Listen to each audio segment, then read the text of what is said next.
Okay, the hero returns. And I listened to the recording last week and I almost threw up with all the sycophantic twaddle. Wasn't everybody really, really good? Oh, everybody was really, really good. No, they weren't. I listened to it. So we're back to the real world tonight, boys and girls. So, but I'm broadcasting for the first time live, unless you're watching the recording, from the plains of Cheshire. And it's raining. it's bloody raining, yeah. Well, that'll learn you. Kick off with an Alan Taylor song.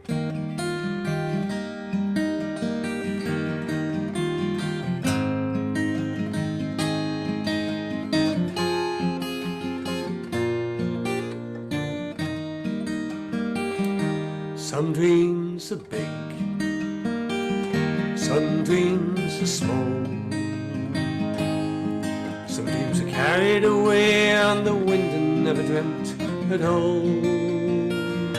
Some dreams tell lies, some dreams come true. I got a whole lot of dreams, and I can dream for you. If not for me, if not for you, I'd be dreaming all day and I wouldn't know what to do. I'd hang around, I'd lose my way, I'd put off what I couldn't do for another day. Chorus. Some dreams are big, some dreams are small. Some dreams are carried away on the wind and never dreamt at all. Some dreams tell lies, some dreams come true. I got a whole lot of dreams, and I can dream for you. I haven't frozen, I've just forgotten the second verse.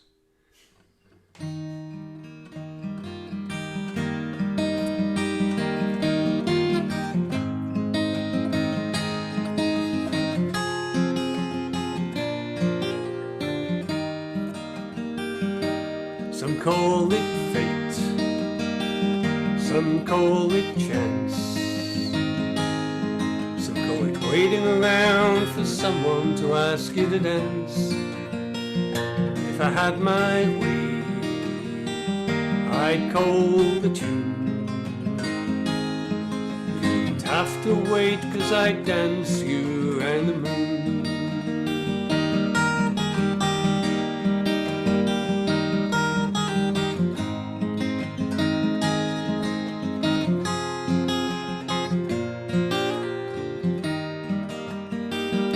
Some dreams are big, some dreams are small. Some dreams are carried away on the wind and never dreamt at all. Some dreams tell lies, some dreams come true. I got a whole lot of dreams, and I can dream for you. I got a whole lot of dreams, dream for you. Well, you never know what the second verse was, will you? It's a terrible shame. It never came back to me, that one. See, if you'd have carried on, we would never have known. I reckon you left the second verse in I Banyard. thought there's a lot of choruses and not many verses to that song. It was Less is more. It was sounding dreamy, anyways. Yeah, it was, yeah. Dreamy, Nightmare. John. Yeah, more nightmare than dreams, I think, that one. Paul Right, and Gwyneth have joined us. Yeah, we'll slot those in. We'll shove them in somewhere. a second. Yeah. But we're always we're glad to behind be it. the duodenum rather than the rectum that Alan. Oh, well, yeah, well. Right, we're going on to Andy, and we will slot Paul and Gwyneth in somewhere. Okay. Hello everybody, nice to see you again, those who I've seen before. Nice to meet you, those who I haven't seen before. So. I've been here 3 or 4 times now, but I've not introduced myself properly. So this song tells you a little bit about my background, growing up in Yorkshire. That's not true, by the way, it's somebody else's monologue that I've set to music, but it has a lot of familiar characteristics about it. So we all live with me grandma down in Field Street 29. A scruffy little back-to-back at side at railway line. Canal were at one end at street at t'other factory wall. In fact it's biggest wonder we got out of there at all. Me grandma were a character, you never see 'em now. An old family used to worship her, a proper sacred cow. She were full of old world values, she were full of Yorkshire grit. Aye, she were always full of love and she were always full of wit. She brought up 14 kids and 7 grandkids I recall. And once she sucked a case of stout and brought that up and all. My granddad never went we out through all domestic dramas, till she found out what were causing kids and sewed up his pyjamas. We'd 7 had to share a bed and we was lucky then, 'cause when our Eileen started courting it was sometimes up to 10. And never had a dummy, had to suck our Arthur's feet. And we'd mushy peas for supper, then we'd wake up in next street. I still recall all fun we'd have at home on Christmas Day, sitting round his old piano wishing one of us could play. Our George playing tunes on knocked off spoons and sang we our Veronica. And our Eileen played on mouth organ, or it might have been harmonica. Me grandma used to send us every Saturday with our pail to booze her down on Workhouse Street to fetch her back some ale. We'd carry out some Hemingways or Duttons in a can. And sometimes after christenings we'd carry out me Garand. You can't tuck young uns nowadays at hardships that we've known. We didn't have passive smoking then, we had to buy us own. Our Jack smoked 60 every day with 20 pints between, and despite what doctor said to him, he lived to be 18. Me grandad had his little ways, he weren't it back at door. He'd take all stamps off letters and collect 'em in a drawer. It meant we never had to pay for stuff we had to send. But GPO got nasty and they finished him in end. Us doors were all as open 'cause us neighbours was as friends. A shilling or a cup of sugar, all us there to lend. And if they was as poor as us, we nowt as we could borrow, we'd all go round and wreck their house and try again tomorrow. If we gave me grandad any cheek, he'd tan us bloody eye. And it never did us kids no harm, apart from 2 as died. In them days you could walk the streets and needn't feel afraid. Our Eileen did it regular, that's how us rent got paid. We used to follow milkman's horse wherever milkman took it. And when it did its doings, we'd collect 'em in a bucket. Grandad used to put 'em on his rhubarb for to force it, but we all stuck to custard, who wants pious tastes of horseshit. Aye, Friday night were bath night when me grandad sat in tub, while me grandma knelt in front at range and gave his back a scrub. 'Cause bathing were a luxury, each penny had to matter, and sometimes as a special treat she'd fill it up with water. We well knew taste of poverty, each year we got in deeper. The dog we had were black and white, 'cause licence worked out cheaper. We'd nothing left to pay for food, nor after booze and fags. And when us refuse wagon called, we ordered 7 bags. But me grandad isn't with us now, he's left this life of pain. He got 8 draws on treble chance and buggered off to Spain.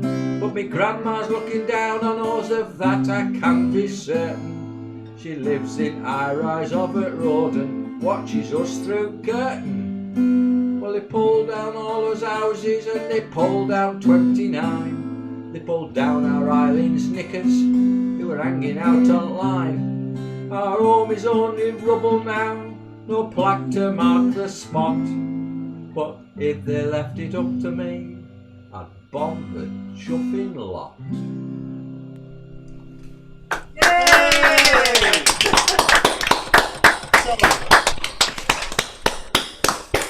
Sounded like my life as a child up in Burnley. That. Yeah, the Littlewoods Pools fella coming round on a Friday for your pools money. Aye. Yeah. I suppose that was the equivalent of the lottery then, wasn't it? Your big hope of a big win. Burnham's and Littlewoods have a lot to answer for, haven't they? A time when £10,000 was worth £10,000 then. Those are the good old Oh days. God, he's going to start again. Let's move on. Margaret! No. Right.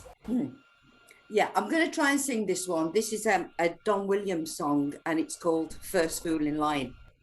Actually, I'm the third one along, but never mind. I know I shouldn't love you from the way we said goodbye. And I know that there are others with tears for you still in their eyes. But if I thought that you were lonely, I wouldn't waste any time. I'd be the first fool in line. Funny thing about a memory, when it comes to love, it forgets about the bad times and remembers what it wants. So if ever you are looking for a heart whose love is blind, I'll be the first fool in line. I'll fall back into your arms again, just as fast as the fool I was back then. I know I should know better. I know the hurt I'll find. I'll be the first fool in line. I'll fall back into your arms again, just as fast as a fool I was back then. So if ever you are looking for a heart whose love is blind, I'll be the first fool in line. I'll be the first fool in line. Lovely, Margaret. Very good, Margaret. Don't be shy, Margaret. Now I'm going to go shy. and have a lie down in a darkened room. Oh, just get yourself a drink. Okay, thank you. Thank you. And you will never, ever hear me slagging Margaret off. because No. She is such a mean street fighter. She was all sort of innocent there, but I've seen her outside Weatherspoons on a Saturday night, and big fellas don't matter, size doesn't matter. Yeah. Down on the deck. Black belt in judo. What were you doing outside Weatherspoon on Saturday night? See. I was Ask. taxi driving just to try and earn a few bob. You know, it is when you're a pensioner. Right, over the waters now to Hang on. What's happened there? Hi there. is his dog, I think. Oh. So I will follow John's example and say I'm coming to you from the plains of Greenfield where it's bloody raining. And it has been for a couple of days straight. and it's going to be raining tomorrow too. But we don't mind that much because we were in a drought before this rain, and the day before when it started to rain, it was 38. It was feeling like it was 38 Celsius, 102 degrees. You do have proper weather over there, don't you? Proper weather. Sometimes, but not recently. So, all right. Faded relationship. I am a face that pops up in your mind, causing you to search for a name that you realize you should remember, since it used to be important and familiar. I am a warm touch you suddenly feel at the strangest times in the strangest places.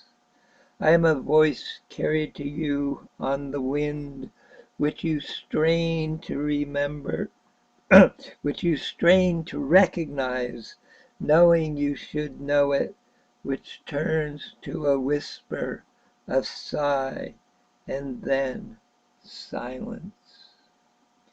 Will I ever see Phoenix again? Will it just be a memory of a long ago friend? Will I ever see Shelley, Bobby, and Hal? Hear them say, how you doing, how you been, what you doing now, pal? Will I ever see Phoenix again? Will I ever see Phoenix again? Will it be just a memory of a long ago friend? Will I stay in New England where the winters are cold and watch out my window while the watch out my window while the lilacs grow old? Will I ever see Phoenix again? Will I ever see Phoenix again? Will it be just a memory of a long ago friend? Will the seasons keep changing, the clouds rolling through, as I think about Laura, Wendy, and you? Will I ever see Phoenix again? Will I ever see Phoenix again? Will it be just a memory of a long ago friend? And what about Scottsdale, Sedona, Tempe? Can you tell me what the future is holding for me? Will I ever see Phoenix again? Will I ever see Phoenix again? Will it be just a memory of a long ago friend? Will I ever Shelley, Bobby, and Hal, hear them say, how you been, how you doing now, pal? Will I ever see Phoenix again? Will I ever see Phoenix again?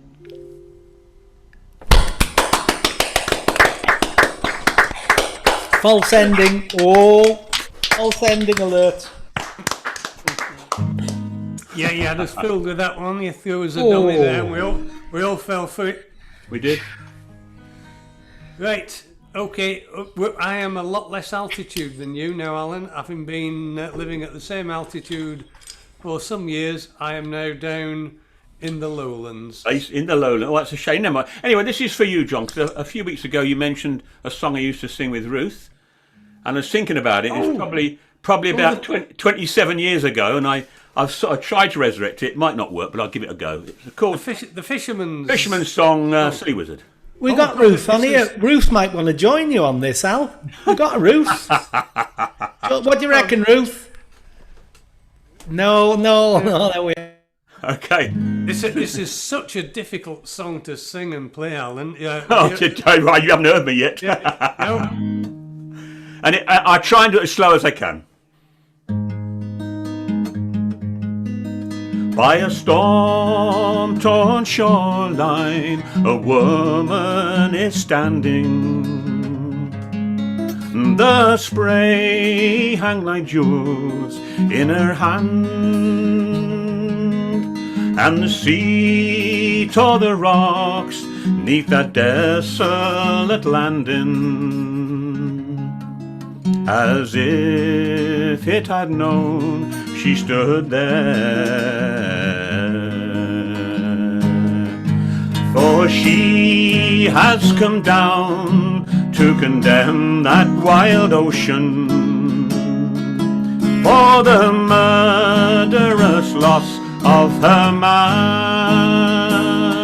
His ship sailed out on Wednesday morning, and it's fit she's gone down with all hands. Oh, white were the wave tops, and vast was their parting. So full is the wearing of love, and she prayed to the gods of both men and of sailors not to cast their cruel nets o'er her love. There's a school on the hill where the sons of dead fathers are torn between tempest and gale, where their God-given wings are tied close to their bodies, and their eyes are bound round with ship sails. For she has come down to condemn that wild ocean for the murderous loss of her man. His boat sailed out on Wednesday morning, and it's fit she's gone down with all hands. What force leads a man to a lifetime of danger, high on seas or a mile underground? It's when need is his master and poverty's no stranger, and there's no other work to be found. For she has come down to condemn that wild ocean for the murderous loss of her man. His boat sailed out on Wednesday morning, and it's fit she's gone down with all hands. And it's fit she's gone down with all hands.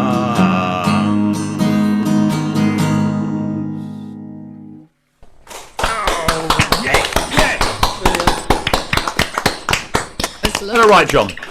Oh, really good, Alan. Stunningly Thank good. you. I mean, you got about what 10 notes in on the last word of every line. I mean, Andy M. Stewart got about 20 or 30 in, didn't he? I know. I I can't do that, you see. No, it was almost I'm not an Andy M. Stewart, that's the thing. And I yeah, don't. well, he's long dead, so perhaps. I know. He can't criticise me, no. I know. Right, okay. Michael, nice to see you again. Oh yeah, yes, thank you. Oof. How's it in your new house then? Getting used to it. Hey, it's sort of walls, roof, windows, you know, that sort of thing. Your house really. Yeah. Neighbours is a big change. There's not the 3 and a bit acres outside to look after.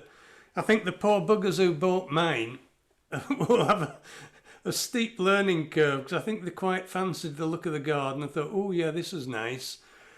And they'll have been like us trying to get all the stuff organised inside and realising that all these acres out there keep growing and need stuff doing.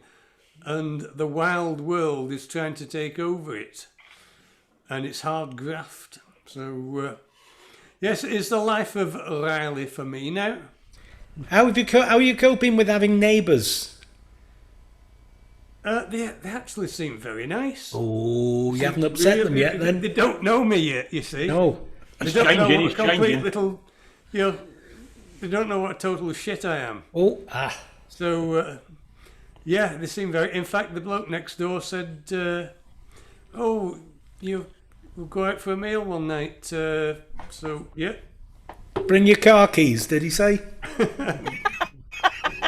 No, it's called Doug next door.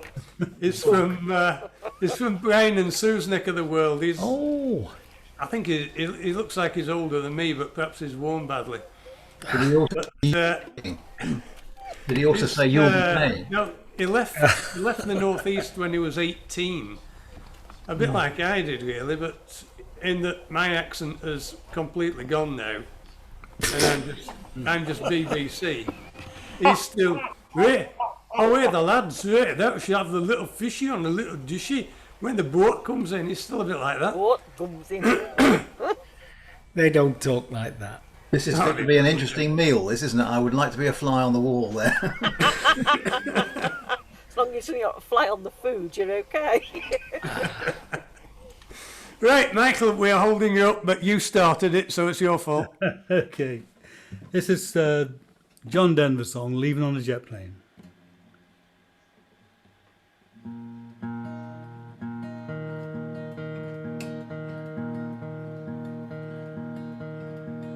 All my bags are packed, I'm ready to go. I'm standing here outside your door. I hate to wake you up to say goodbye, but the dawn is breaking, it's early morn. The taxi's waiting, he's blowing his horn. Already I'm so lonesome I could die. So kiss me and smile for me. Tell me that you'll wait for me. Hold me like you'll never let me go. I'm leaving on a jet plane. Don't know when I'll be back again. Oh babe, I hate to go.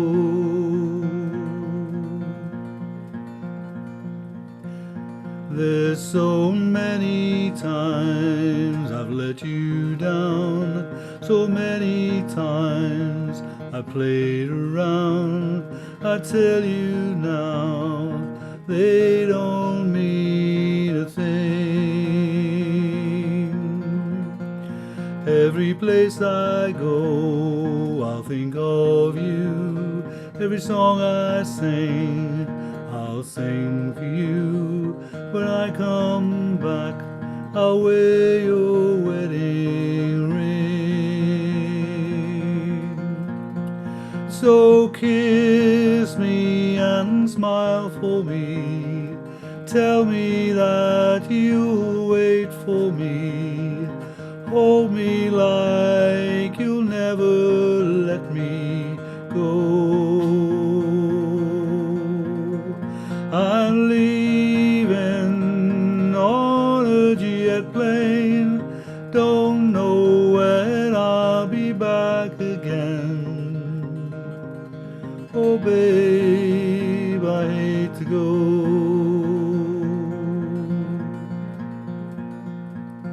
Well, now the time has come to leave you one more time. let me kiss you. Close your eyes, I'll be on my way. I'll dream about the days to come when I won't have to leave alone, about the time I won't have to say. Kiss me and smile for me, tell me that you'll wait for me, hold me like you'll never let me go. I'm leaving on a jet plane, don't know when I'll be back again. Oh babe, I hate to go.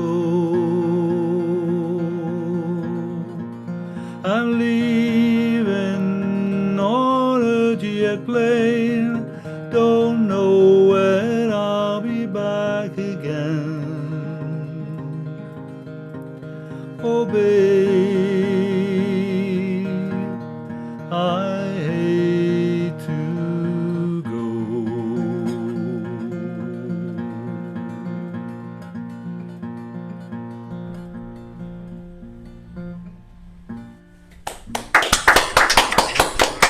See, that's the kind of ending we want. John, that's the kind of ending we want, where it gradually slows down and we all know the end's coming. Nice, Mike. Good one. Very nice, very Have we nice. finished yet, Mike? I thought you were going Sing to along the to that. Ah, Leslie's just come in with a glass of cider. It's some of this cloudy stuff, and it looks like it's been passed by somebody with severe cystitis. oh, that'll taste lovely then. I might Yeah, home no, brew it then. tastes good actually. It tastes good, nice and appley. Right, okay. Oh, bonny lass. Yeah. How are the lads? Thank you. Any sign of Sally Wheatley yet then, John? I saw her in a bush shelter the other week. Yeah. She sends you her best. That's nice. Look, Thank I'm you. busy. Look, we've got a house to sort out here. You don't have to tell us. It'd be a nice break for you. Yeah. I picked my guitar up this morning for the first time in a fortnight, and I've still got 2 broken nails on that hand, and all soft fingers that hand like a big Jessie. Poor Right, man. okay, I'll shut up. Come on. Right. Okay. Okay. Right. well Mike, then. that was lovely, by the way. Yes, we We're were singing both along to that. Singing along, beautiful. We're muted though. This is Mr. Bojangles by Jerry Jeff Walker. I think that's a quiz question.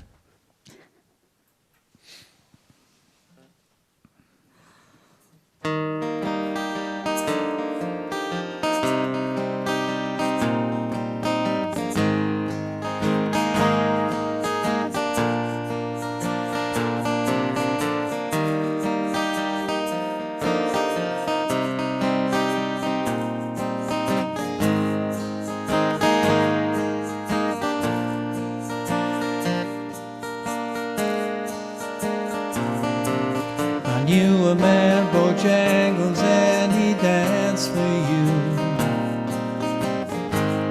in worn out shoes, silver hair, a ragged shirt, and baggy pants. That old soft shoe, he jumped so high, jumped so high, then he lightly touched down.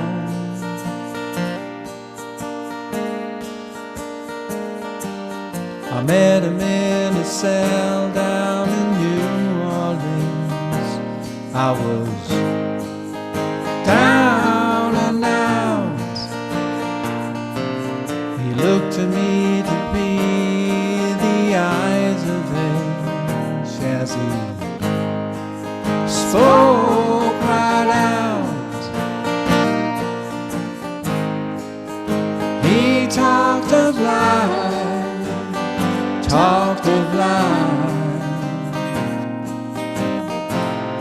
laughed and slapped his legs a spell.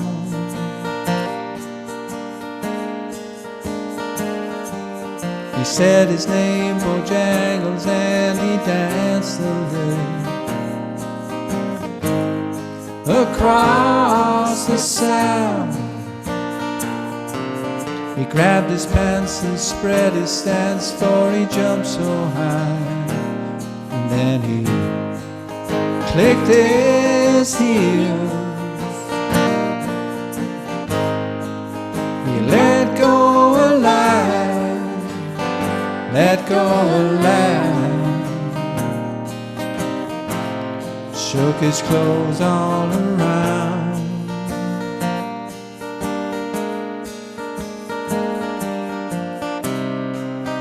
Mr. Bojangles, Mr. Bojangles, Mr. Bojangles, dance.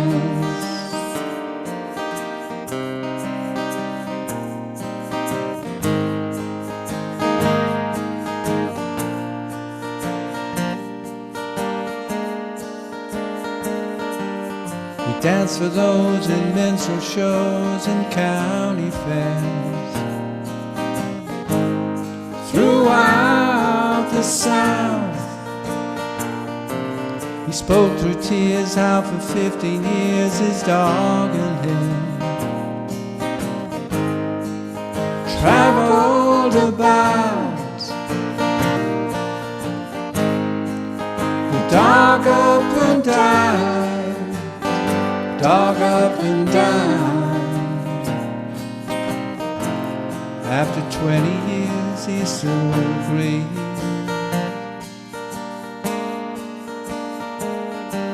He said, I'll dance now at every chance in honky-tonks,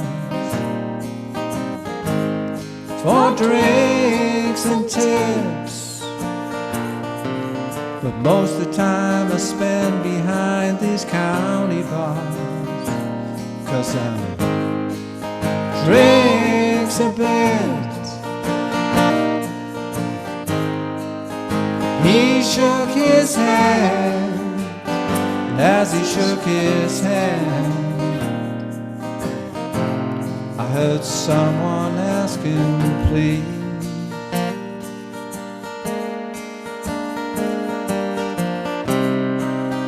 Mr. Bojangles, Mr. Bojangles, Mr. Bojangles, dance.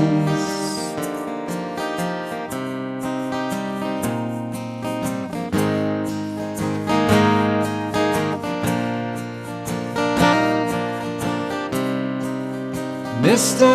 Bojangles, dance.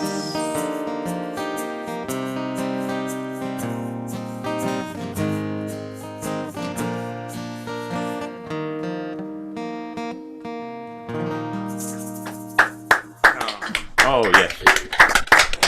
Very nice. It takes years to play an egg like that, I tell you. Is that what it was? I thought she had some sort of nervous disorder. Oh, it was lovely. It was very sympathetic. Honestly, Sue, I mean that sincerely. So many people think they can play the baran and they can't. And people think, oh, it's only a little egg, I'll just shake it. But it has to be done tastefully, and that was lovely. Well, Brian was all right as well. Yeah. Oh, that's good. He got right, and he got through. He remembered all the verses. I was on the choruses with me trumpet mouthpiece. Anyway, there we are. Okay. I've got to say that you pair have added so much to our Friday nights. We really do appreciate you coming along. Like about 10 minutes. We really enjoyed these Friday nights. In every way, not just musically. You join in with the chat and the banter, and you really have added. That's the last nice thing I'm going to say about you. Yeah, Mike and Helen have got that sort of compliment to look forward to, I'm sure, when it comes to them, John. Well, they had that. Well, at one time they had that, but then they just sort of Got familiar, really, didn't they? It doesn't last, Brian, and soon. I know. We'll make Make good do what use we of it can, anyway. yeah. Send us your address and we'll put the check in the post, John. Yeah, but it works two what are you doing ways. next? Because now this fella is in charge. You get two. Last week, the miserable get in charge only gave you one, didn't he? Oh, two They had two in the second half. They had two in the second half. We did.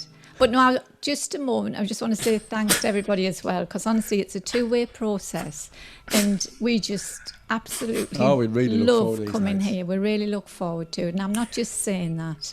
We're all It's, older than you. That's why it is. I Makes don't know you feel about that. young. I don't know about that. Sorry, no honestly. offence meant there. Speak for yourself, Alan. Sorry, yeah, no offence meant there. One of these days we'll turn up at the club. That when would we're all say, singing. We'll surprise you. We're holding you to that. Yeah, It's a threat. make sure we're there before you turn up there. Whatever you do. Yeah, I know. It's a bit far to travel and find you not there. Yeah. If they warn you, you'd probably not turn up. So Make sure they give you the right day. You know what they're like. Oh, yeah. Yeah. Right, come on, Right. shut up, a lot of you. Let's hear more from them. Can I just ask, has anybody heard of Craig and Willoughby? Yeah, we've had them a couple of times at the club. Oh, right. Oh, well, you might recognise this song. Well, you know, one's American. Well, Catherine Craig's American, Brian Willoughby's from County Antrim, I think. And He was in the Strobes, wasn't he? Yes, He was. he's- well, very good guitarist. I think they're living in Northern Ireland, aren't they now? Yeah, I think so. Yeah, on the west coast somewhere. No surrender. Oh, careful. And this is a song they wrote about loss of a friend. It's called Goodbye, Old Friend.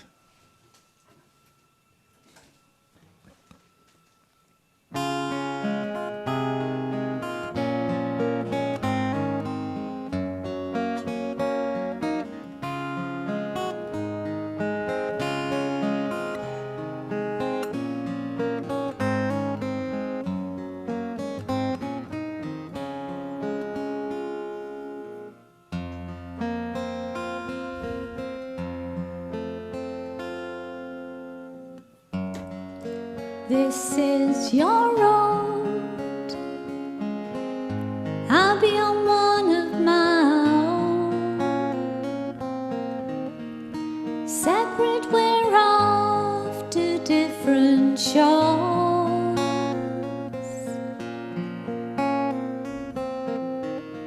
To tell you the truth,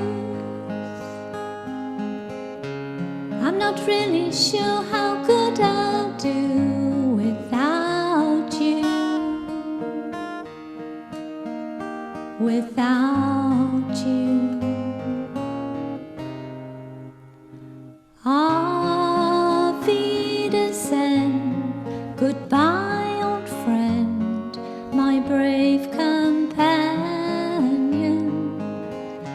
If I have my way, we'll meet again someday in a much better place.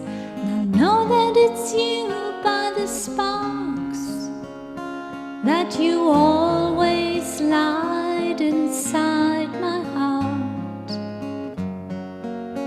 I'll see you then. Auf Wiedersehen. Goodbye, old friend.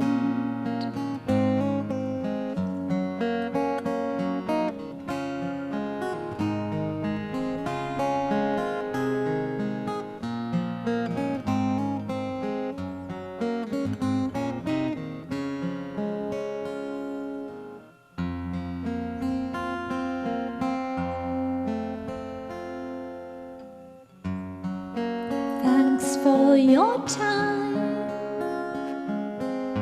your gifts of life, for walking this far by my side.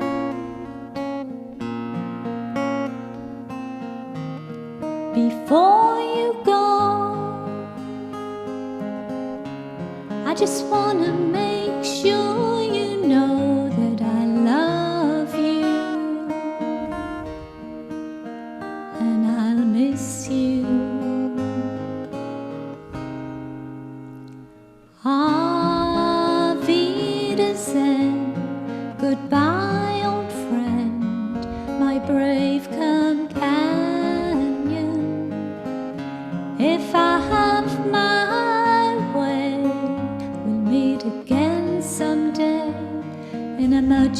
better place.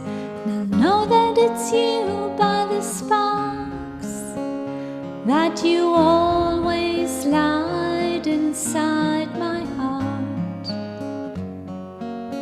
I'll see you then, auf Wiedersehen, goodbye, old friend.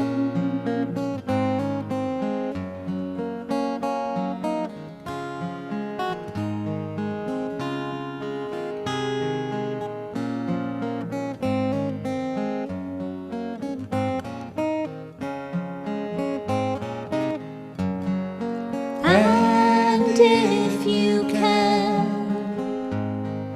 whisper my name in the wind and I'll hear you, 'cause I'll be listening.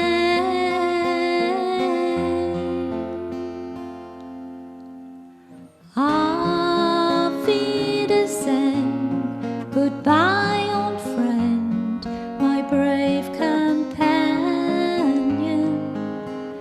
If I have my way, we'll meet again someday in a much better place. And I'll know that it's you by the sparks that you always light inside my heart. I'll see you then, auf Wiedersehen, goodbye, old friend. Oh, I'll see you then, auf Wiedersehen, goodbye, old friend.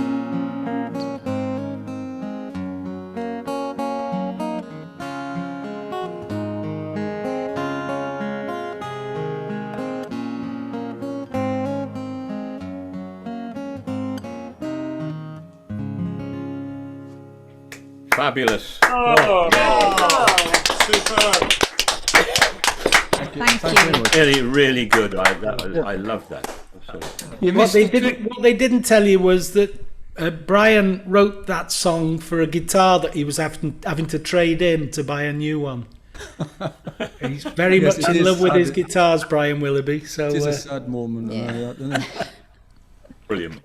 You missed the trick there, so you could have got in and Auf Wiedersehen pet. Do you know that is so true? Yes, I'll have to remember that for next time. I'm so tacky. Yeah. There's a lot of stuff going on the chat about Terry Jacks and Seasons in the Sun, and it must be exactly 20 years ago.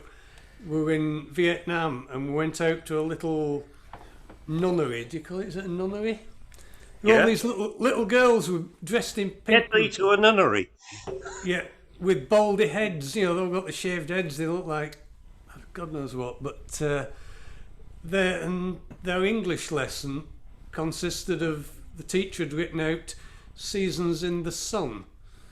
And I think, I don't know if they were singing it as well, but it's quite a jolly little sort of song, isn't it, till you realise it's about a bloke dying. Well, yeah. That was really interesting, John. Yeah, thank you. Get on with it. Right, okay, Gwyn. Right, we've got 2 videos from Gwen. One from his grandson Aidan, very short one.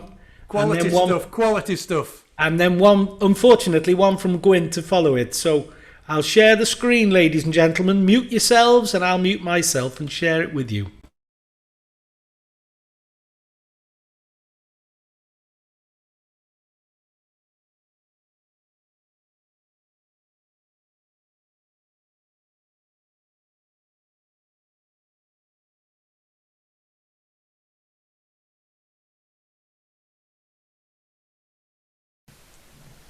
Coch a melyn a pink a glas, piws a owen a'n gwef. Dyma hi a'i emfys, dyma hi a'i emfys, dyma hi a'i emfys har. His hair's the same colour, it's still a black. in those days. Just. Who cut that poor kid's hair?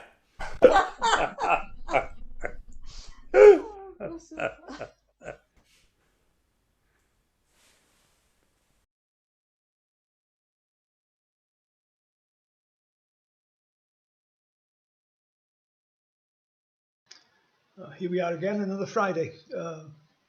It keeps getting better, I think. This week's offering is about relationships, particularly the relationship between people who live on the edges of the Celtic Sea, the Irish and the Welsh. It's a piece called Perthnasau, or Relationships, and it's by a poet called Erwin George. It's about a holiday he took in Ireland, and he's reminiscing about the holiday he took in Ireland. Perthnasau. Mae bryniau wiclo'n bwl o grib foel eryr, yn llachar yn hael y cof, yn ddolen gydiol gref yn llafn y machlyd, sy'n bwrw I waed ar orwel gwely'r môr. Mae'r cof yn fyw am y croeso Celtaidd mewn rhyw orest o ffermdy un haf hir felyn. Rydyn ni'n hoff o'r Cymru. Cysgwch yn esmwyth yn rhangnefedd erin. Ond nid yw'r coed, y ceiau, a'r afonydd, a'r croesau, a'r cerrig nad I gyd yn perthyn. Hil y tymherau ffrwydrol, ffieddiant y llew, fi'n llarpio'r cnawd gwyddelig ym mhasg y deffroad, a'r esgyrn yng ngharchar y meis. Rydyn ni'n hoff o'r Cymru. Mair yn cyfleidio I mab mewn ffrâm uwchben y gwely. A'r siamrog sy'n ledu ei freichiau yn y porth yn ei ffot o glai yn dwf o ddwfn ei calonnau. Brecwast yn fel I gyd. Rydyn ni'n hoff o'r Cymru a'i siglo'i llaw angerddol wrth ymadel. Yn gwlwm gwaed.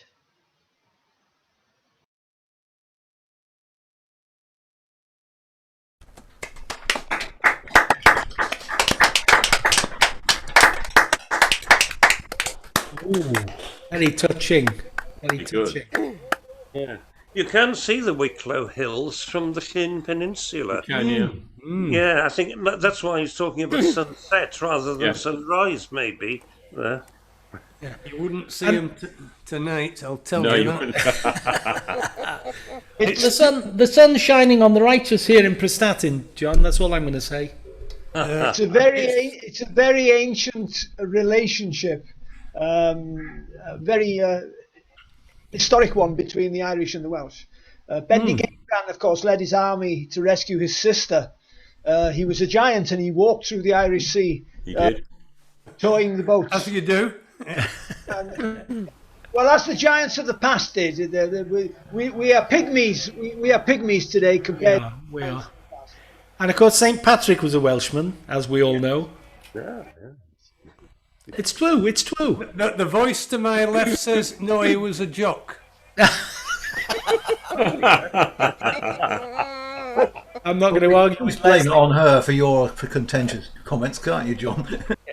I'm not going to argue with Leslie. I've seen her let hook on John. Oh, hey up. Oh. Where's that dog? The dogs are Let out the again. dogs out. Have you not fed him? That bloody galaxy again, isn't it? Have you not fed him? Is he? Get muted. No, I she's want not to next. get him muted. I've had him to the vet today, bless him. Hurt his paw. M-U-T, not bollocks off. Shut up. Oh, he's had them done. I don't want him muted. Muted. Well, as I long quite as he like just, his bark. long as he just joins in the chorus, that's the main Better than his thing. bite. His bark is definitely better than his bite. He doesn't have a bite. He wouldn't know how to. He'd lick you to death. Anybody planning to burgle my house, please do so. It's not nobody in it at the minute. He's absolutely crackers. But there we go. Come on, it's your turn, girl. Okay, well, I'm going bilingual tonight. Alan, this is small steps. That's all I'm going to say, okay? So we'll see how we do. And I'm having to read the words. I'm really sorry. While the moon her watch is keeping, Ahidra knows, while the weary world is sleeping, Ahidra knows. Oh, my bosom gently stealing, visions of delights revealing, breathes a pure and holy feeling. Ahidra knows. Sleep, my child, and peace attend thee. Ahidra knows. Guardian angels, God will send thee. Ahidra knows. Soft the drowsy eyes are creeping, hill and vale in slumber sleeping. I, my loving vigil keeping. Ahidra knows. Ahidra knows.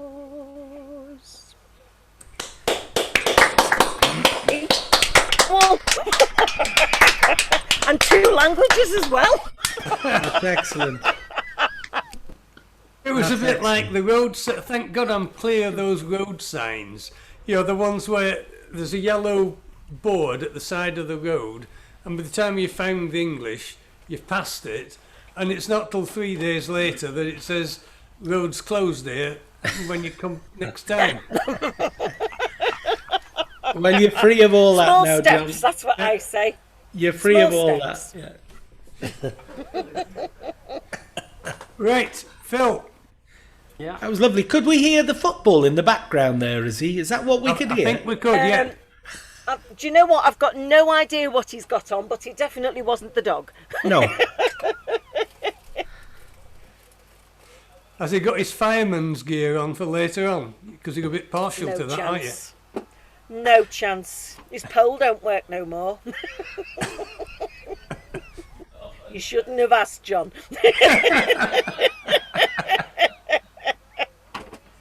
Right, moving on, Phil. Okay. Mike, I don't know if you noticed, my dog is completely quiet tonight. We just had 3 days in the Lake District, and he's completely Stop boasting. completely knackered. He is. 'Cause I thought when he heard your dog, Izzy, he would normally have perked up, but he's dead to the world. Okay, it was Canada Day yesterday, I think. So I thought you might have had a Canada theme actually. Anyway, this is a Stan Rogers song, so that keeps it Canada-ish, but it's much more Canada-ish than that. This is about the Battle of Queenston Heights in 1812, when we gave the blooming Yanks a really bloody nose and actually really paved the way for Canada being an independent country. So, sorry, Storm, about that. And it was very unfortunate that unusually for a battle like this, the General Brock, got the chop quite early on, unfortunately. But this Scottish lad jumped up, grabbed the banner, rallied the troops, and we fought the buggers back across the lake. and the whole theme of the song is nobody actually remembers this poor bloke who actually saved Canada for the Brits. To thin the line that charged the heights and scrambled in the clay, in the eastern townships got, who show them all the way. And perhaps had you not fallen, you might be what Brock became. But not one in 10,000 knows your name.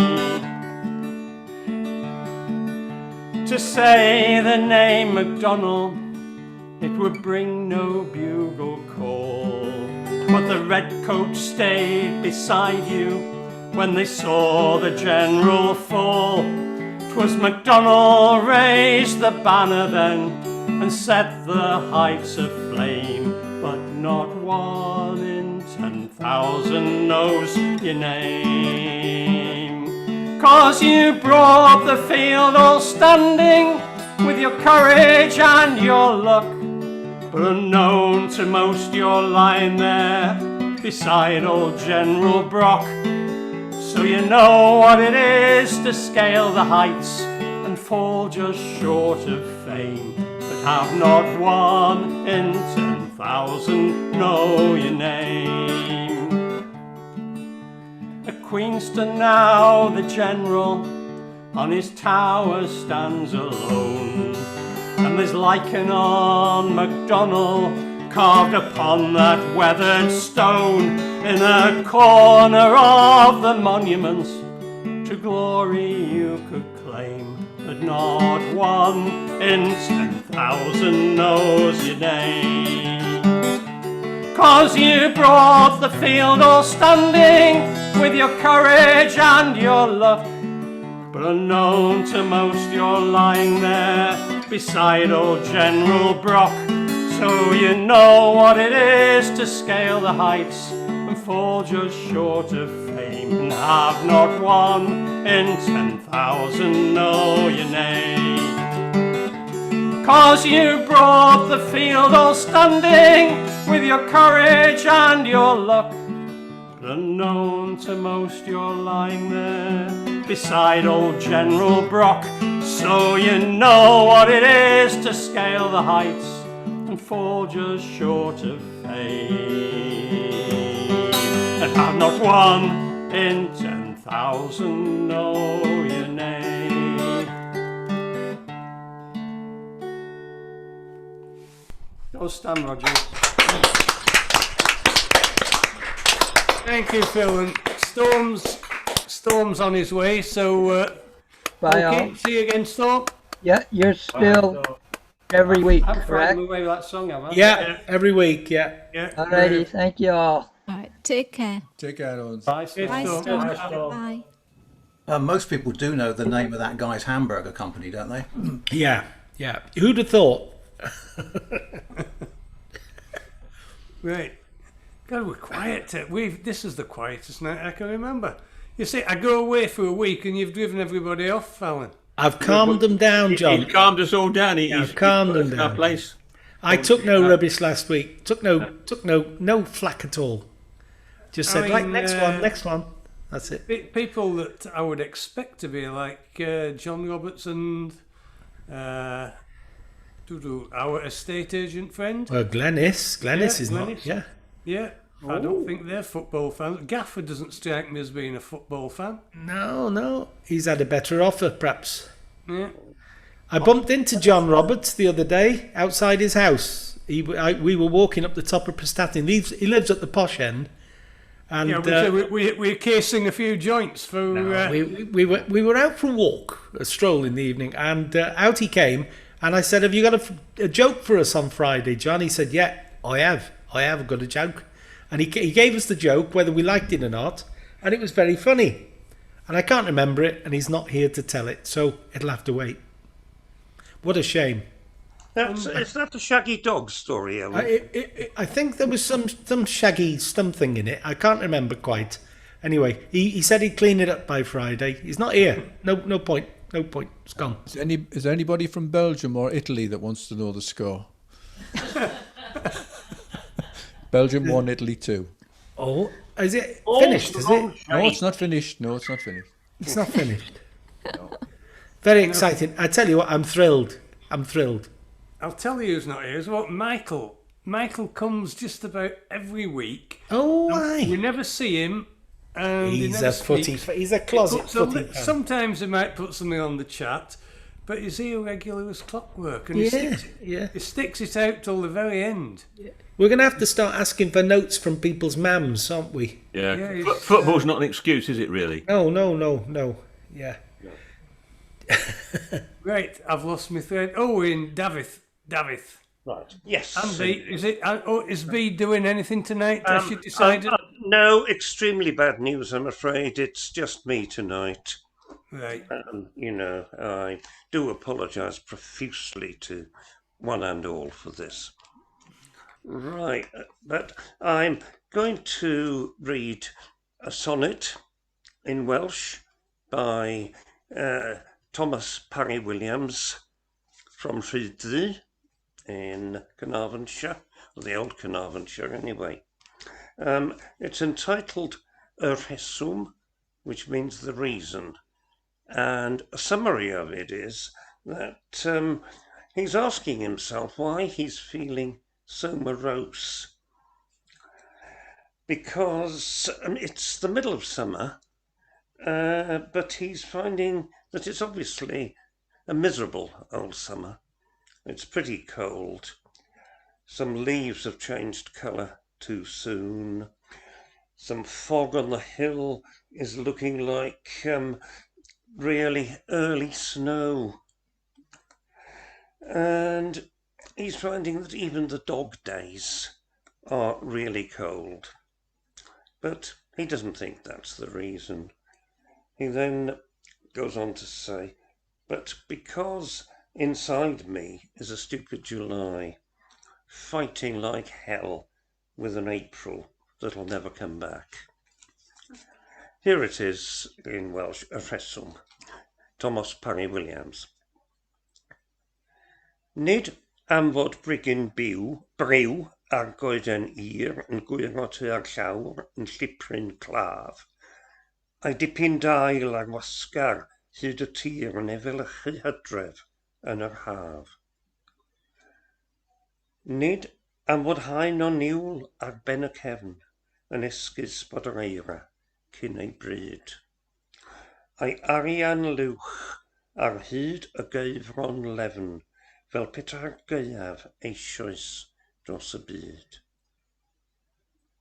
Nid am unweld fel hyn yn nyddiau'r cwn, ysmaldod cainc a niwl, a'i hofer gais i'r misio'r haf i ffwrdd, y clywaist sŵn rhyw chwistod oer anhymig yn fy llais.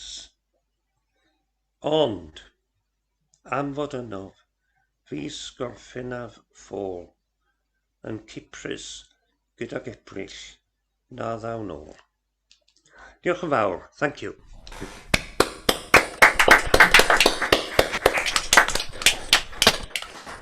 God, we are a musical nation. It's a beautiful sound. I'm sure everybody will agree it's a beautiful sound, even if you don't understand the words. And that was beautifully done, David. Thank you.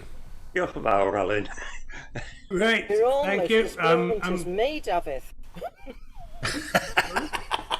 Sorry, I didn't catch that. She said you're almost as fluent as she is, David. I said. Ah, yes, you're dead right. Having spoken Not 3 quite, words. I'm still a learner. Ah, yeah. Yeah. I'm very disappointed that B is sitting on a bum tonight, but there we go. Can't have There you everything, are. can we? Right, and then moving to the next little Muppet box, we have a Michael and a Helen. Oh, 2 Muppets for the price of one. 2 for the price of one. Bog off. Yeah, we wouldn't pay this lot. Come on, don't bring price into it. No, that's fair enough. Fair comment, fair comment. Yeah, and here's somebody else who soak up all the crap I throw at them like a sponge, and they're always jolly, always entertainers, always make a laugh, no matter how musically inadequate they might be. That's quite right. Very true. Well, we'll continue the inadequate theme, I'm sure, this evening. If we have a style at all, it's partly influenced by a couple we used to go and see on the club circuit many years ago called Clive and Sandra, also known as Country Company, and they actually came originally, or they lived in Llandrindod, Wells. They did some lovely music, and this is sort of in the style of Clive and Sandra. Not as good. Not as good. I think you'll find it's pronounced Sandra. Sandra, you're right, yeah. Yeah, but we're in Surrey, so it's Sandra. You've been in Wales too long, haven't you, John? So here we go. It's kick off your shoes, don't turn out the light.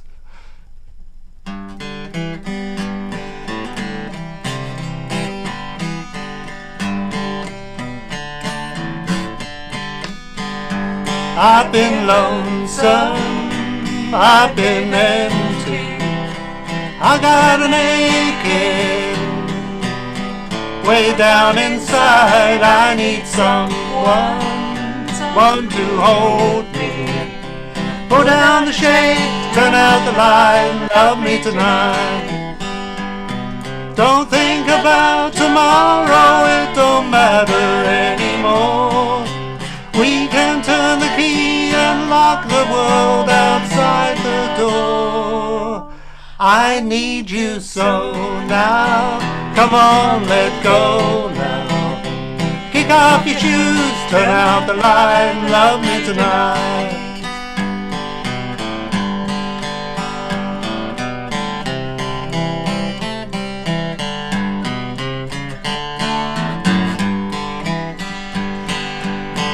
Now don't you worry, we're all alone now. Let your hair down, get by my side, turn off the TV, put on some music. Pull down the shade, turn out the light, and love me tonight. Don't think about tomorrow, it don't matter anymore. We can turn the key, unlock the world outside the door. Where do we go from there? Yeah. Oh yeah. I need you so now. No, now. Kick off your shoes, turn out the light, love me tonight. Kick off your shoes, turn out the light, and love me tonight. Kick off your shoes, turn out the light, and love me tonight. Yeah. Tell you what, you should keep that in. That pause and that, where's it go now, works. Magic. Yeah. You should keep that in. Keep that in. For once it was him and not me. So, well, you're suggesting, Al, that the silence was the best bit? Is that what No, you're saying? it's not. Well, it's I like could the be spontaneity misconstrued. of that. Really works. I think that's really good. Really cool. Okay, we'll practice that bit a bit more, yeah. That's grand. Well, there have been classical musicians who composed pieces being hours of silence. So perhaps we've got John Cage. Was it John Cage? Did 10 minutes or Yeah, it 7 was, minutes yeah, of silence? yeah. 4 minutes. What a plonker. What a plonker. Now, hang on. It was 4 minutes 33 seconds. Oh, sorry. Yeah. And what a rich plonker. It is, and it's minus 273. It's 273 seconds. All right. And minus 273 is absolute zero, Well, where of course, everything really goes quiet. I bet you've paid to hear that, David. I bet you've paid to go in and hear an orchestra do that 4 minutes. I have put it on the jukebox so that I don't hear too much awful noise in a big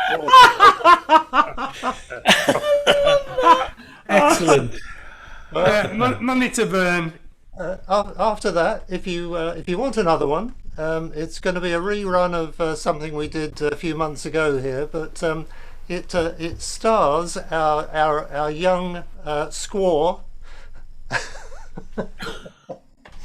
It's called Running Bear.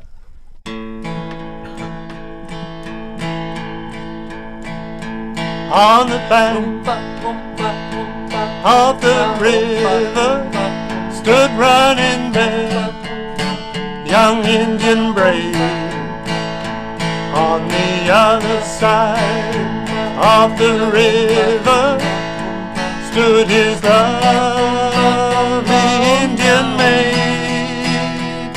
Little White Duck was her name, such a lovely sight to see. But their tribes fought with each other, so their love could never be. Oh, running there, love little white dove, with a love as big as the sky. Yeah, running there, love little white dove, with a love that couldn't die. He couldn't swim the raging river, 'cause the river was too wide. He couldn't reach little white dove, waiting on the other side. In the moonlight he could see her throwing kisses across the waves. Her little heart was beating faster, waiting there for her Indian maid. Oh, running there, love little white dove, with a love as big as the sky. Yeah, running there, love little white dove, with a love that couldn't die. Running there, dove in the water, little white dove did the same, and they swam out to each other. Through the swirling stream they came, as their hands touched and their lips met. The raging river pulled them down. Now they'll always be together in their happy hunting ground. Yeah, running there, love little white dove, with a love as big as the sky. Oh, running there, love little white dove, with a love that couldn't die. Running there, love little white dove, with a love as big as the sky. Oh, running there, love little white dove, with a love that couldn't die. Yay! Right, everyone rocking there. Everyone was rocking. Well, the Muppets were going like that. Oh, lovely. It was like a brass band practice, wasn't it? It was, yes. Thank you. On the first one, I saw 7 Muppet boxes going oompa, oompa, oompa at the same time. It's obviously contagious. And you were playing your trumpet mouthpiece again. I was. It fitted the piece. It fitted it very, very well, actually. So anyway, I'll shut up now. Thanks for the audience participation. Right, well, thank you, Mike and Helen, or Helen and Mike, as it should be, really. And we are moving down to Paul. Hi there. Hi. The first time I heard that was in the parody version, which although I can't remember exactly, I can't get out of my head. The conceit of it is he's running bear, BA, RE, because he's just got out of the bathtub and hasn't had time to get his clothes on. So it was years before I heard the original of which the parody was there. Anyway, this is you've seem to have enjoyed Brian Hooper's songs I've sung here before, Hippos Grappling in the Mud and well, Batter Your Soul and such like, and his serious stuff. This is about an event local to us down here in the New Forest at Bewley Palace, home of Lord Montague, where they have an auto jumble, which is basically like a sort of car boot sale for classic cars originally, and nowadays just general second-hand cars. And Brian actually took one of his cars to sell there, and came up with this song afterwards. Sort of has a bit of a chorus in the a couple of lines, but in the between them there's a different line each time. But the line about the Bewley Auto Jumble, where you just might stumble, is a bit that you can repeat along when you get used to it. Okay. To beautiful Bewley they come to sell motors, hubcaps and springs and distributor rotors, tyres that haven't been used since the war, and lots of old bits no one knows what they're for, at the Bewley Auto Jumble, where you just might stumble on the car you possessed when you first passed your test at the Bewley Auto Jumble.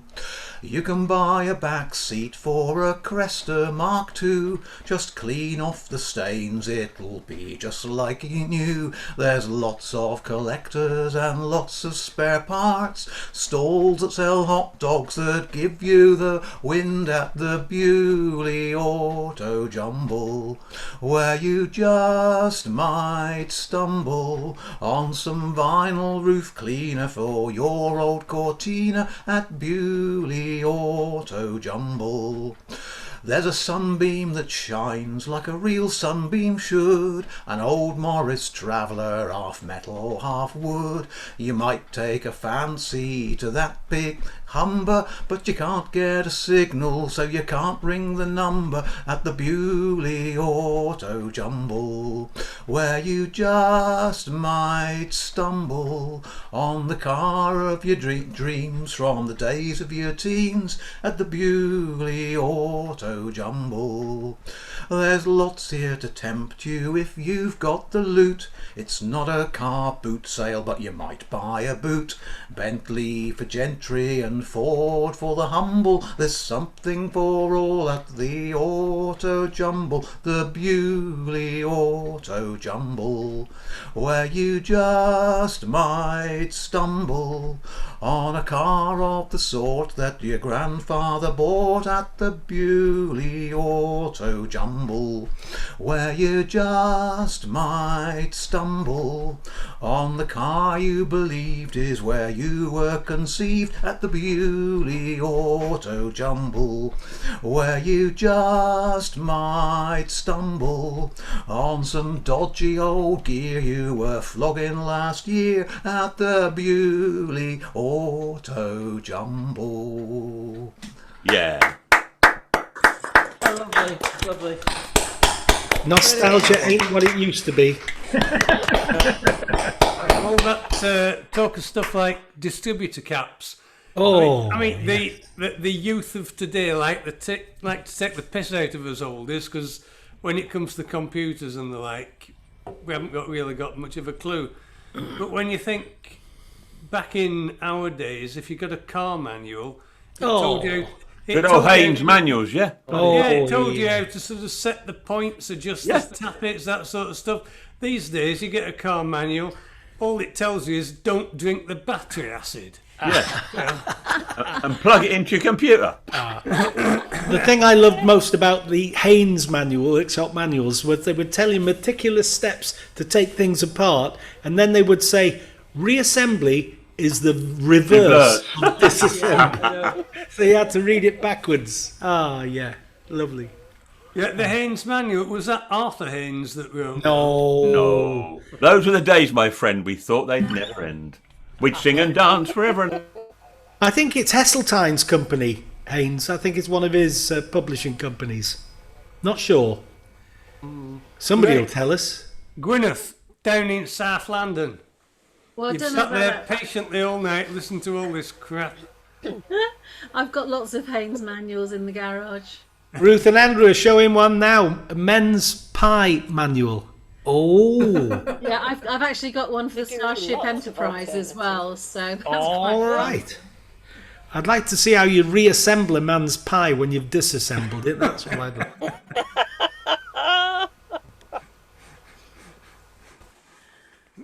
Right, what are you singing for us, Gwyneth? Well, it's The Devil and the Ploughman from the Penguin Book of English Folk Songs.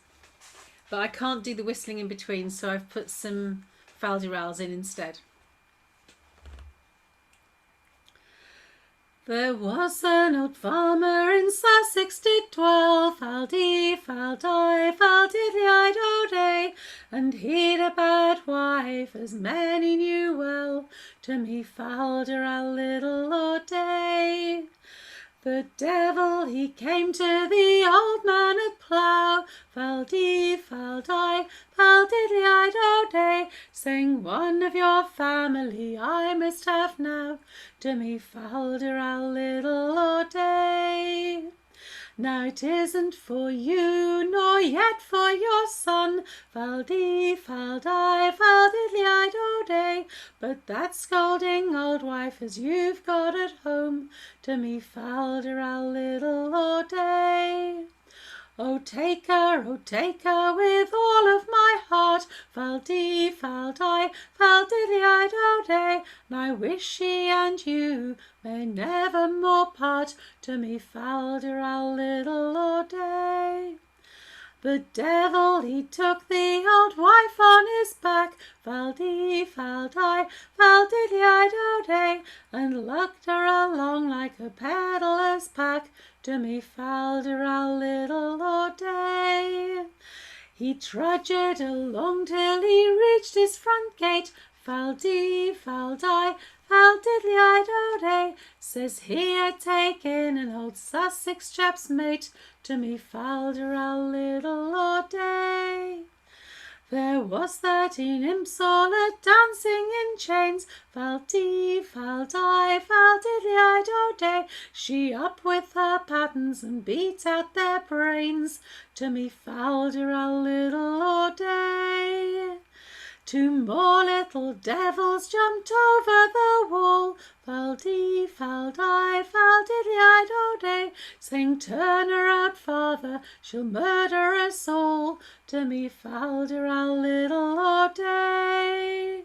So I bundled her up on his back, amen, fal-de, fal-di, fal-diddly-i-do-day, and to her old husband he took her again, to me fal-de-ral little o-day.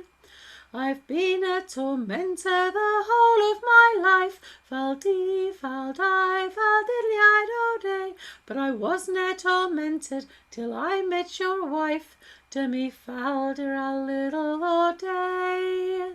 And now to conclude and finish a song, fal-de, fal-di, fal-diddly-i-do-day, you see that the women is worse than the men, if they get sent to hell they get kicked back again, to me fal-de-ral little o-day, fal-de-ral little o-day.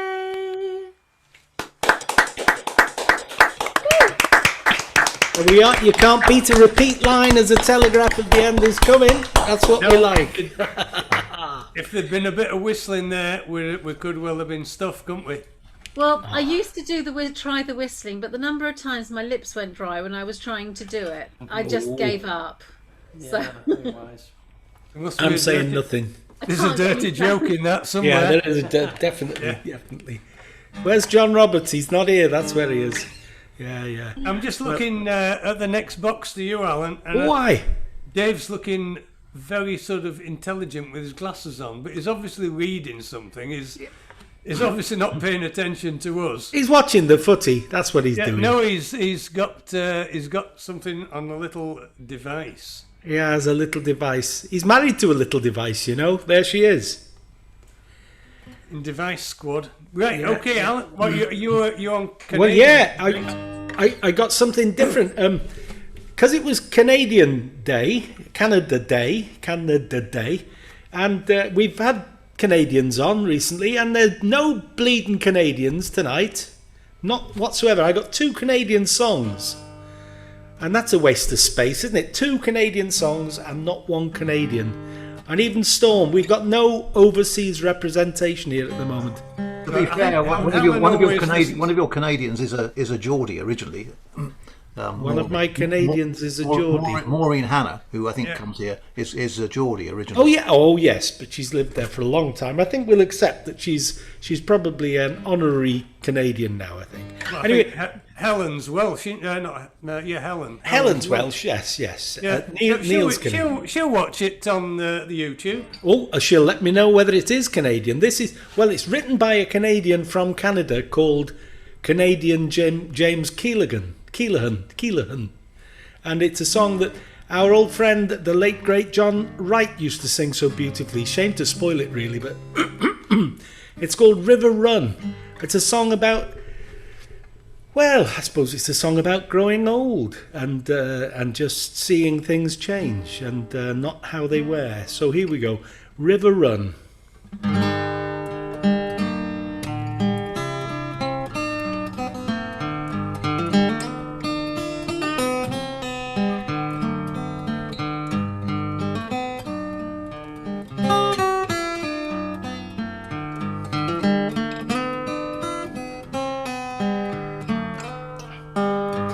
River of blue, cut through the valley, swept past the willow and the sandy bar, ran so swiftly, locked in my memory, but the way things were is not the way things are. We used to swim in the crook of its arm in the summer heat, who could be blamed? Avoided the rapids the best that we could, never thought that our stream could be tamed. Long ago I gave up that riverside valley, traded coolies for towers of steel, abandoned the vistas and valleys of childhood for the things that they told us were real. No more will I run with the speed of a colt, cross the valley down by waterside, to race with a twig I threw in at the bend. Couldn't beat it, though God knows I tried. Now that river's not running as fast as it did, there's a dam there restricting the flow, and I don't run either as fast as I could. Guess that river and I have grown old.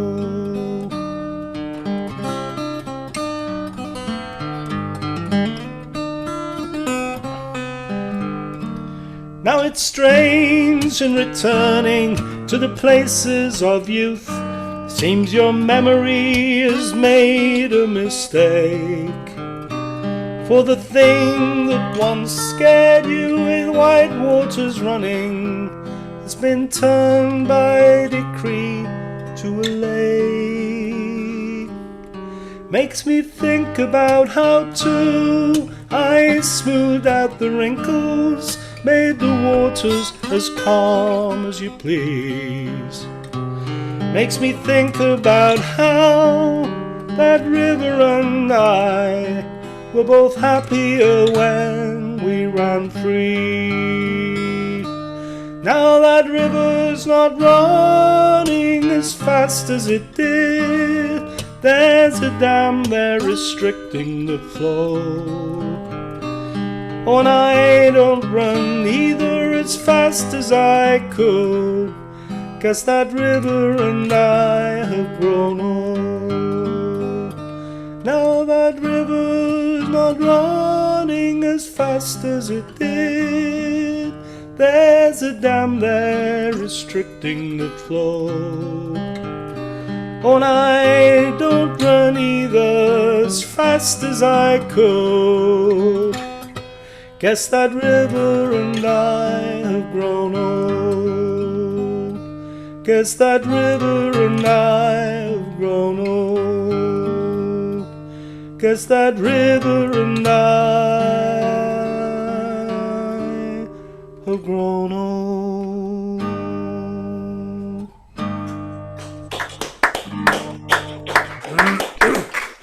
If ever a song suited your voice, that's it. A lovely song. Suited Lovely your song. voice like to a T. First Song for you, time I that heard one. that, I thought, "Oh, I'm going to pinch that." You know, you hear these songs and you think, "Oh, I want that one." Yeah, but that works perfectly with your voice. That's amazing.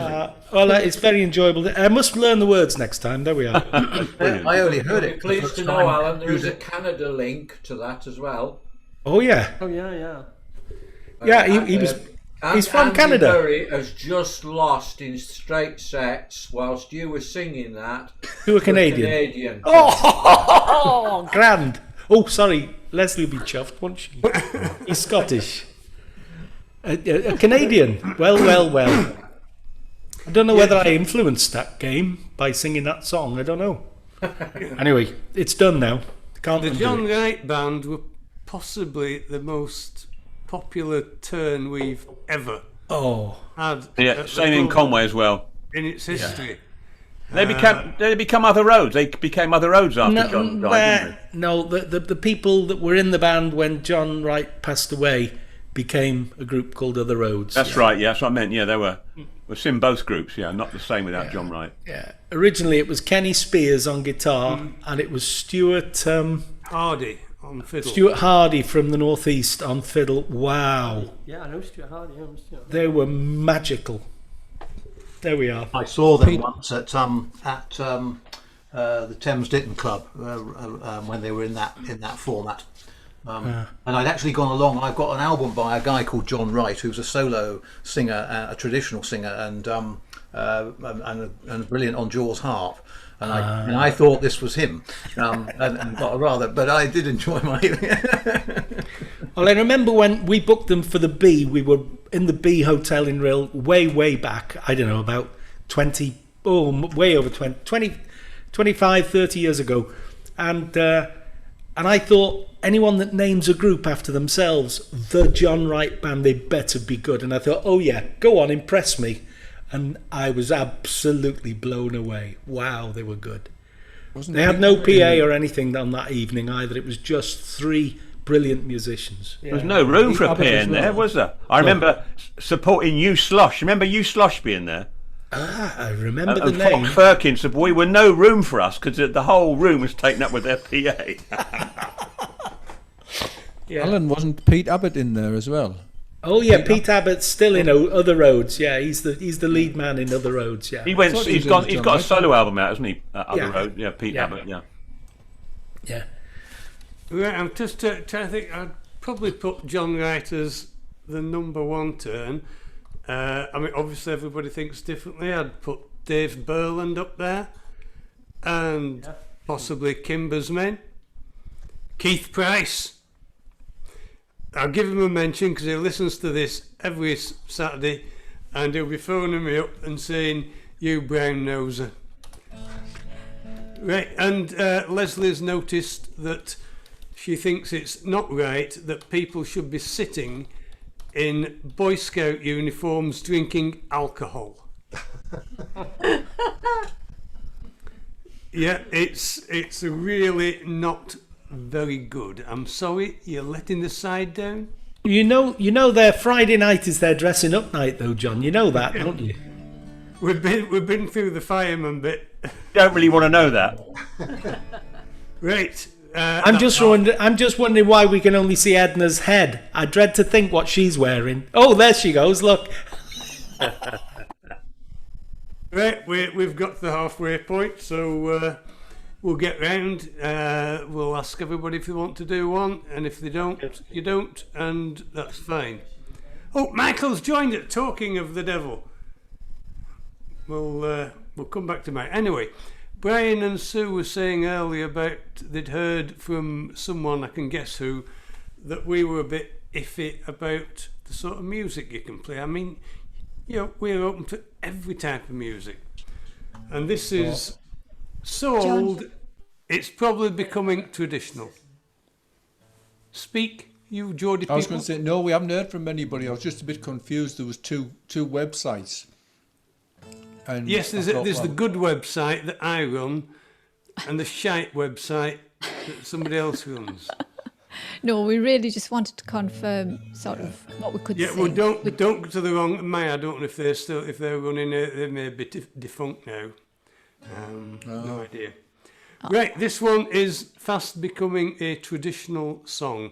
It's a bit like Elvis songs are probably classed as traditional now, aren't they?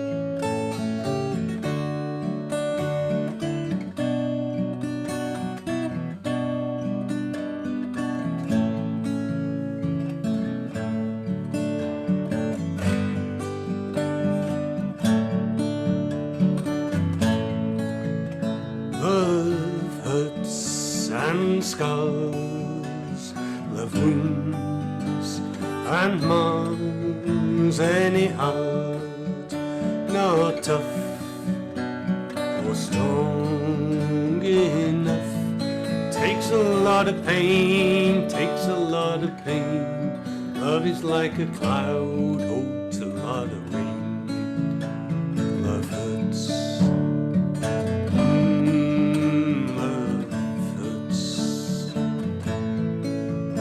I'm slow, I know, but even so, I know a thing or two.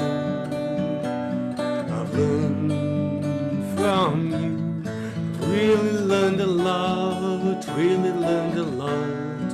Love is like a flame, burns you when it's hot. Love hurts.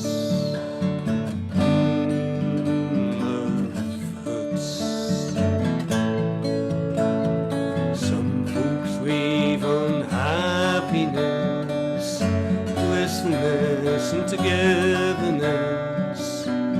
Some folks fool themselves, I guess, but they're not fooling me.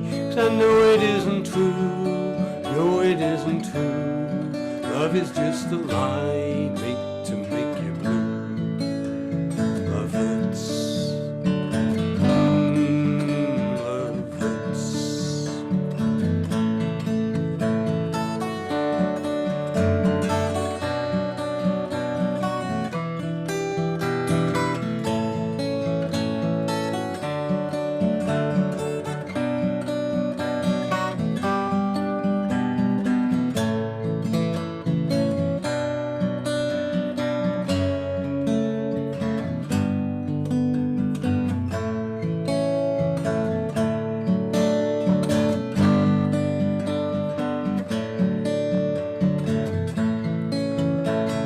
Some folks live on happiness, blissfulness and togetherness. Some folks fool themselves, I guess, but they're not fooling me. 'Cause I know it isn't true, no it isn't true. Love is just a lie made to make you blue. Love hurts. Love hurts. Love hurts.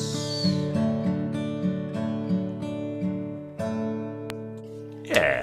Oh, very sensitive, John. Very sensitively, John. Beautifully played. Yes, I agree with that. Beautifully played. Sensitive as a what? I invented too a new sensitive for instrument. you, John. Too sensitive. Sensitive. Right, Andrew. Are you doing a duo with somebody? Is it?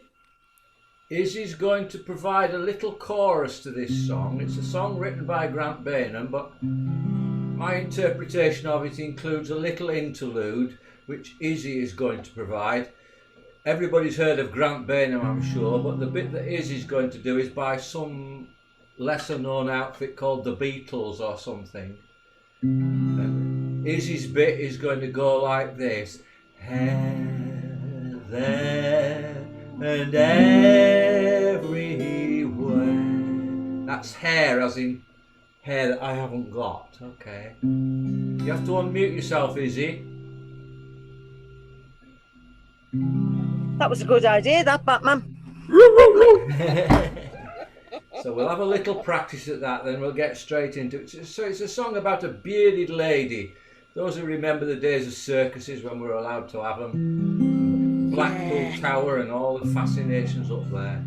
Yeah. So the You chorus just go for it and I'll goes, chip Izzy, in. she's got hair there and everywhere. There and everywhere. Brilliant. Hey, I am. With a bearded lady, she loves me so hip hooray. She's got hair there and everywhere. delights of a most unusual kind are mine, all mine. She has hair upon her face as well as in the usual places, so our every sweet embrace is fine, fine, fine, 'cause when we kiss, oh what a bliss, her whiskers tickle my chin, and when we, oh, you know, I tend to forget which end I'm in, sorry that's a bit rude. 'Cause I'm in love with a bearded lady, star of the carnival parade, divinely hairy Mary Grady's mine, all mine. She's got hair there and everywhere. I'm in love with a bearded lady, we live on her circus bay, devoted fans roll up each day by omnibus. They gladly pay £1 a piece for a bundle of that famous fleece, a 4-minute fun-filled frolic on the follicle-face fungus. And when they're done, what fun! We run to the woodland both, because my bearded wonder loves a tickle in the undergrowth. I'm in love with a bearded lady when she's laid in the shady glade, degraded, weird, well maybe, but it works for us. She's got Hair there and everywhere. I'm in love with a bearded lady, diaphanously decolleté, displaying all that a chap wants best. Great big muscles and a hairy chest. She makes Ian Bruce look a namby, Ian Bob namby-pamby. She makes Rambo look like Bambi in a vest. She's got a black moustache, black mutton chop side whiskers with a black beard. Gosh, she looks like a negative of Father Christmas. She's got Hair there and everywhere. I'm in love with a bearded lady, despite the fact that yesterday deceit and Andrews their foul necks. As in amongst my love's effects, I found that the Jezebel had two-faced chest wigs, false beards as well, and everywhere the telltale smell of Copydex, and in the bath next door, without a stitch upon her, lay my paramour, with about as much hair as Sinead, oh blimey, bold as a coot, not at all her suit, bare as a baby in a birthday suit. Me, she's got no hair anywhere. I'm in love with a weirdy lady, bold by night but a beard by day, deceitful, lubricious, it's delightful, it's delicious, my deciduous Delilah is divine, variably hairy Mary is mine, all mine. Last chance for Izzy, come on. She's got Hair there and everywhere.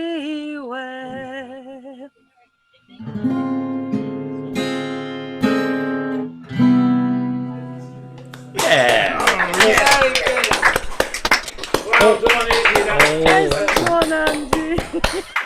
Oh, Well done, thank you.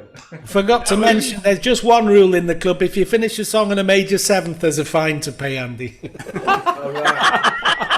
That Get your money out, mate. I'm not paying.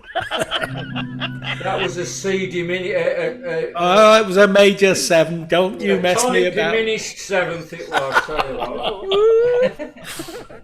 Handbags, ladies, handbags. There we are. Right, thank you, Andy. I think you picked the right person to do that. I think Edna is better. What do you mean the Edna's right better at pillow? the bugger off. Edna specialises in Beautiful bugger off. voice, so it's time we tarnished her image a bit. Yeah. Right, Edna's a specialist, you see. But can I just make a disclaimer? That white hair that you saw was not mine. No, it's stuck on with copy decks, wasn't it? I thought you were showing us your hair everywhere, you see. No, it was the big hairy fairy over there. That hairy fairy fella over there. Yeah, we don't want to see Jeff. Can you see? Yeah. No, he's stuck on. No, you don't want to see Jeff. No, we don't want to see Jeff. Thank you, Izzy, and your supporters club. It's not. We want to hear another one from Margaret, don't we, John? No, we don't. Oh. Next week, perhaps. Oh, Right, please. next week. You heard it on here. It's recorded. Come on, That's Margaret, it. please. That's it. No, next week, Margaret. That will be Next fine. week I'll Don't do you worry. one. Thank you, Got to Margaret. build myself up. We'll drip feed her. Yeah. Right, Alan. Yeah. I'm sort of desperately needing to check the plumbing in this house. So it's nothing personal, but I desperately need to bog off for a minute. Well, okay. Just a thought. If Alan's strapping his octopus on there, I've just invented a new instrument. It's a trumpet mouthpiece and an empty bottle of beer in it. Go on in. So I might be playing along with you, but I best mute myself. You I best. think. Yeah, well, depends what key you're in now. Flog 'em. It doesn't matter what key you're in if I'm playing one of these. Doesn't matter what key I'm in. I always choose to play the. I always choose to play the pipes when I've had too much wine. But there we go. This is Sir Charles Dacre and Leaving of Lishmore.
Superb.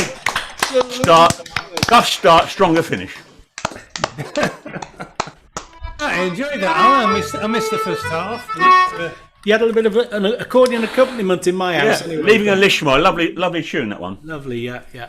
So I'm trying to dig out simple tunes to get back into playing them. Is that Scottish? It sounds. Leaving a very Lishmore is Scottish. The other one I think is from the northeast. Yeah. Strathspey Rhythm. Orders, I think, isn't it? It's Strathspey, yeah. I mean, Dacre is a sort of Cumbrian name, so I think it's that sort of border territory.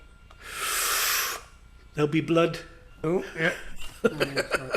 Right, Mike, it's your unaccompanied song now, is it? Yep, that's right.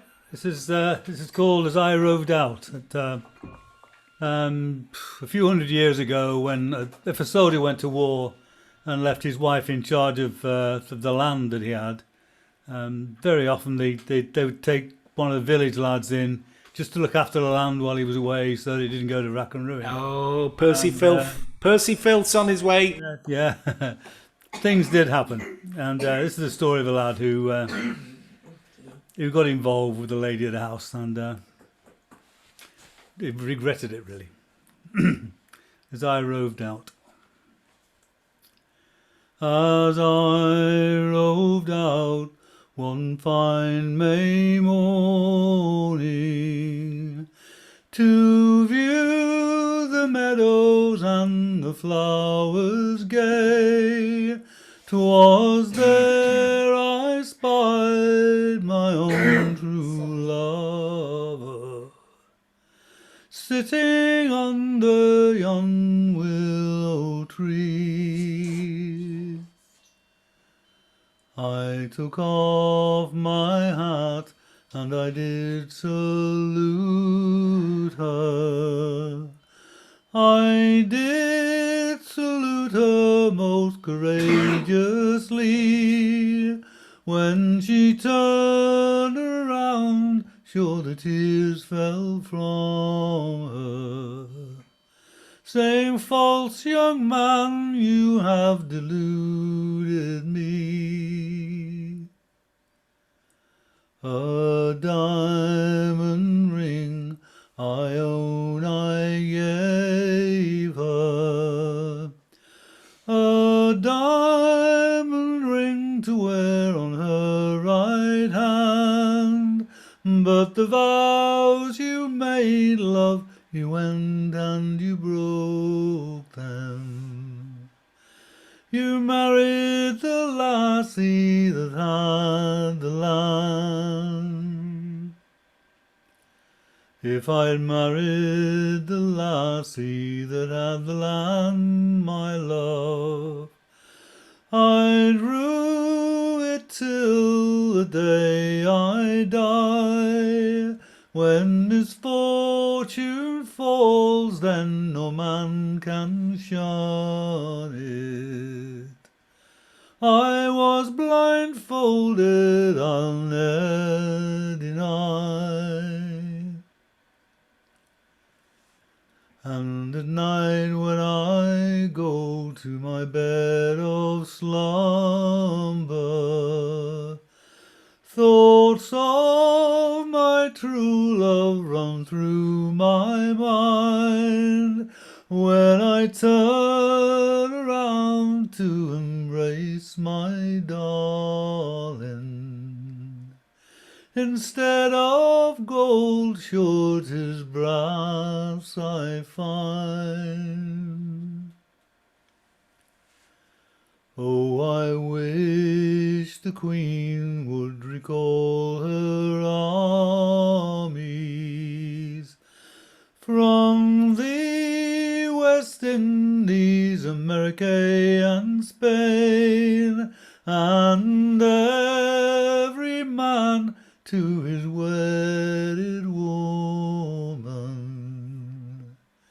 and my love and I might meet again.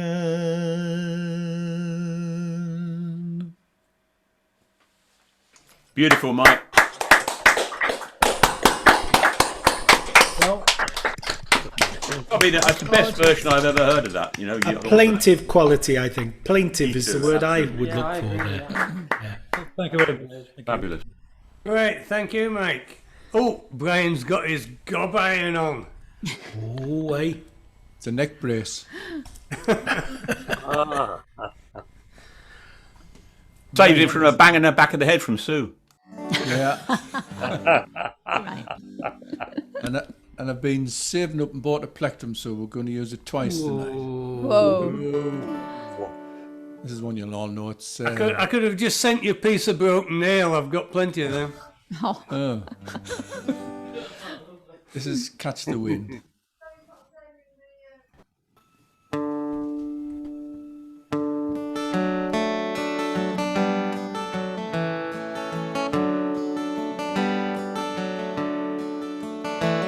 In the chilly hours and minutes of uncertainty, I wanna be in the warm hole of your loving mind, to feel you all around me and to take your hand along the sand. But I may as well try and catch the wind. When sundown pales the sky, I wanna hide a while behind your smile, and everywhere I look, your eyes I find. For me to love you now would be the sweetest thing. 'Twould make me sing. But I may as well try and catch the wind.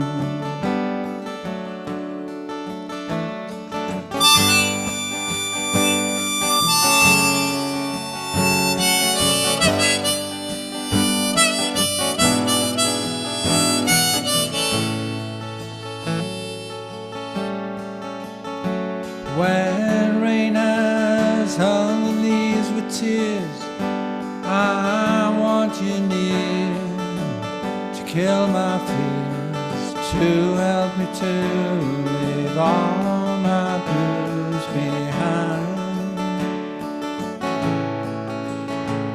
For standing in your heart is where I want to be and long to be.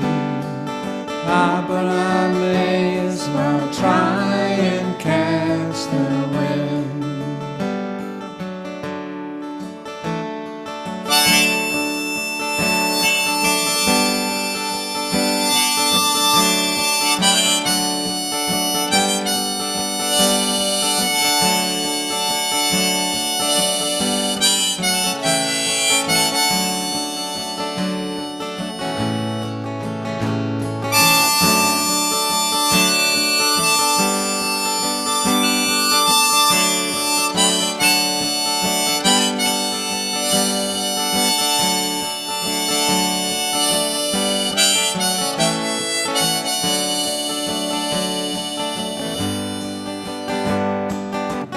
But I may as well try and catch the wind.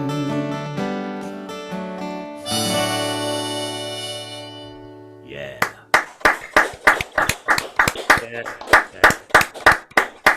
Right, says, well, John Warburton's not here because he says, oh, I do all the Donovan songs. They're up for grabs for anyone. We only Right, borrow I them. can only really offer you one this half, I'm afraid, Wayne, that's fine. because people have been talking too much. Keep that egg under wraps for next time. I love that. Right, thank you. Gwyn. Right, okay. Change of plan. That was absolutely fantastic, Brian and Sue. That was back in the 60s. And this is something from the 60s. 23rd of March 1964. John Lennon's book in his own right was released. It sold 50,000 copies in the first day. absolutely unbelievable. And everybody was carrying books of poetry and stuff around with them. And this is a piece taken from In His Own Right, called Deaf Ted, Danuta and Me. I like this one because Burnley win by a handsome margin. There we go, yes. Thorg Hilly Grove and Burley Ive, Big Daly's grass and tree. We clobber every gallop, Deaf Ted, Danuta and me. Never shall we partly stray, fast stirrup all we three, fight the battle mighty sword, Deaf Ted, Danuta and me. With faithful Frog beside us, big mighty club are we. The battle scab and frisky dyke, Deaf Ted, Danuta and me. We fight the baddies, for colour, race and cree, for Negro, Jew and Bernie, Deaf Ted, Danuta and me. Thorg Billy Grows and Burnley 10 and Aston Villa 3. Yes! We clobber every gallop, Deaf Ted, Danuta and me. So if you hear a wondrous sight, am blutter or at sea, remember whom the mighty say, Deaf Ted, Danuta and me. Sometimes we bring our friend Malcolm. Good old Malcolm. Well read, T-Win, well read. Remember, put. in the book there were lots of little illustrations. Do you remember that one? Can you see that one? Yes. Just put it up now. I used to draw those all over my school books. It's a bumbly. John Lennon drew them all over the place, and I just found myself doing the same. I will eat the evidence, of course. Thank you. Right, no wonder you did badly at school. How very dare you? If I'd done badly, I'd have had to go into dentistry.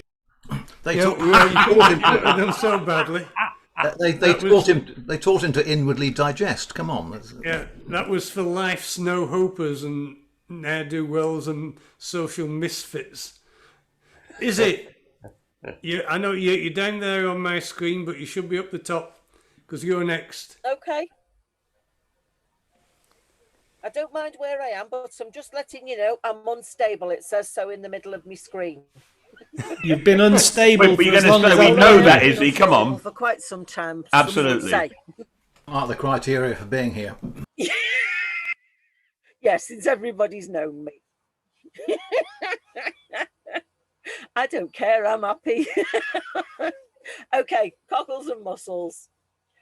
In Dublin's fair city, where the girls are so pretty, I first set my eyes on sweet Molly Malone, as she wheeled her wheelbarrow through streets broad and narrow, crying cockles and mussels, alive, alive, oh, alive, alive, oh, alive, alive, oh, crying cockles and mussels, alive, alive, oh. She was a fishmonger, but sure 'twas no wonder, for so were her father and mother before, and they wheeled their barrow through streets broad and narrow, crying cockles and mussels, alive, alive, oh, alive, alive, oh, alive, alive, oh, crying cockles and mussels, alive, alive, oh. She died of a fever, and no one could save her, and that was the end of sweet Molly Malone. Now her ghost wheels her barrow through streets broad and narrow, crying cockles and mussels, alive, alive, oh, alive, alive, oh, crying cockles and mussels, alive, alive, oh. She died of a fever, and no one could save her, and that was the end of sweet Molly Malone. Now her ghost wheels her barrow through streets broad and narrow, crying cockles and mussels, alive, alive, oh, alive, alive, oh.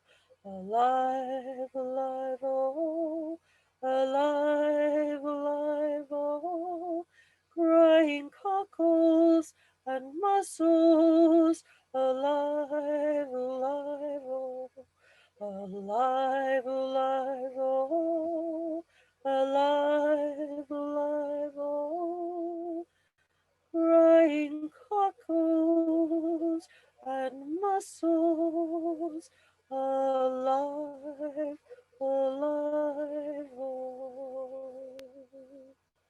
Beautifully sung, Izzy. You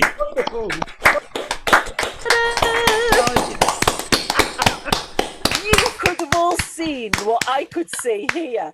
I had the dog come in. That was the bang in the middle. That was Jeff shutting the door behind the dog. Then the dog got on the sofa, threw the cushions off all over the floor, and I'm sitting here singing away and giggling at the same time. Bloody madhouse! So you really should come and visit. Welcome to the House of Fun. Oh, tell me. He'll be taking you away in the morning, is he? They won't have me, love. Don't forget, Right. I had 15 years in mental health. They wouldn't have me then, they won't have me now. Okay, thanks, is it? Phil, Yeah, come on. Okay. This is a bit different. I'll abandon the Canadian theme. Pretty Swedish au pair, dusting round the room, loosens off her apron to make a bit more room. In comes a mistress to check how she was doing. What's that you've got there underneath your apron? Oh mistress, oh mistress, oh mistress, says she, it's just some Swedish meatballs me mother sent to me. I've nowhere to keep them to have later for me tea, so I took them safely underneath me apron. But then a few months later, a baby boy popped out. He was born without a father, of that there was no doubt. In comes the mistress, and Hunter heard his shout, I see now what was underneath your apron. Oh, was it by a singer, or the lad that plays the flute? Was it by the hairy lad that busks outside of boots? Oh no, it was a fiddler from the focal down at Brill, and he tucked it snugly underneath me apron. Oh, was it in the kitchen got, or was it in the hall? Was it in the bedroom, or in the house at all? Oh no, it was in the folk club, up against the wall, that he tucked it safely underneath me apron. All you pretty foreign girls, a warning take by me, never trust a fiddler an inch above your knee, or if you do, you'll rue the day that you were so carefree to let him tuck it snugly beneath your apron. I'll pay the fee later. Oh, John, one of those surprise finishes there. Oh, I had that under control there. I had that well under control. Oh, but I made you 7th at the end just so that you can have a bit of money off me, really. So. Yeah. David. Hello. Hello. Hello there. Yes, I've got a sonnet this time by a cousin of T.H. Parry Williams, another favourite poem in Wales, poet in Wales, called R. Williams Parry. My father had a very interesting tale about him because he climbed Snowdon with him in quite a big party, and everybody was freezing at the top and waiting for the sun to rise. It was the harvest moon, and when it eventually did, everybody turned to R. Williams Parry and asked him what did he have to say about this amazing thing. And he stood up and said, "This is the last time I'm going on some bloody stunt like this." Anyway, this is, he's not quite as rude in this poem. This is called The Fox. Near the mountain's summit, when the bells of valley churches called all godly men, and when the bright, still unspent sun of summer called to the mountain, then, just then, the silent movement of his thoughtless foot passed his rare beauty to our startled eye. We did not move, and did not wish to move. Frozen a while, like a stone trinity we stood, as with half-finished, careless stride, sudden he also stopped.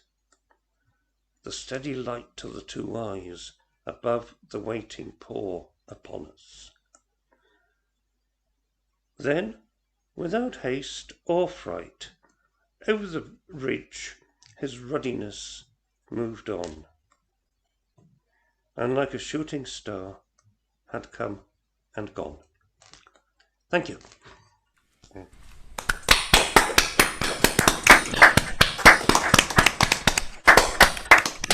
Sentimental old Hector, David, aren't you? Sentimental. David is, old... yes, I agree. Well, yes, our Williams Parry is a lot more sentimental than his cousin. Yeah, yeah. A variation on the theme. Oh, there's Parry's all over the place. There's Parry's Corner in Rill, of course. Yeah, well, we know about the woman who works outside. There we are. There we are on the corner. Yeah. Always available.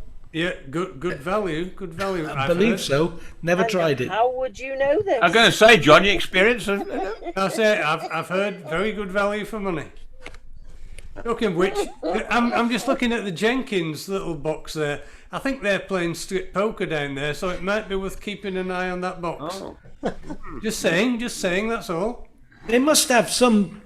They could surely push the plunger. They must have, bloody couldn't. They couldn't. Shut up.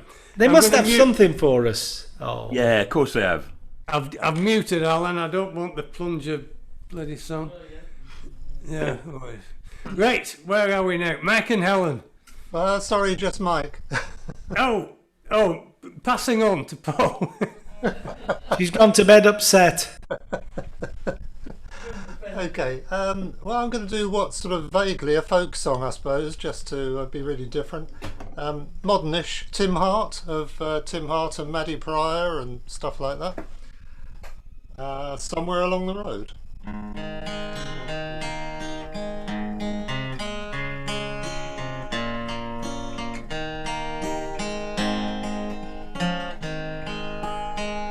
Somewhere along the road, someone waits for me. Beyond these present storms that moan, waiting patiently. No secrets held in an open heart, the spirit that soars over mountains. Somewhere along the road, someone waits for me.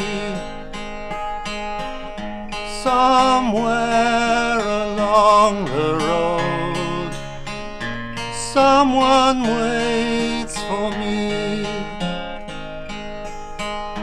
Somewhere a guiding light always shows the way to those who lose their way by night, searching for the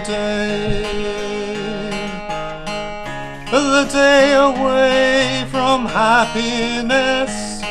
Tomorrow will bring a new sunrise. Somewhere along the road, someone waits for me. Somewhere along the road, someone waits for me.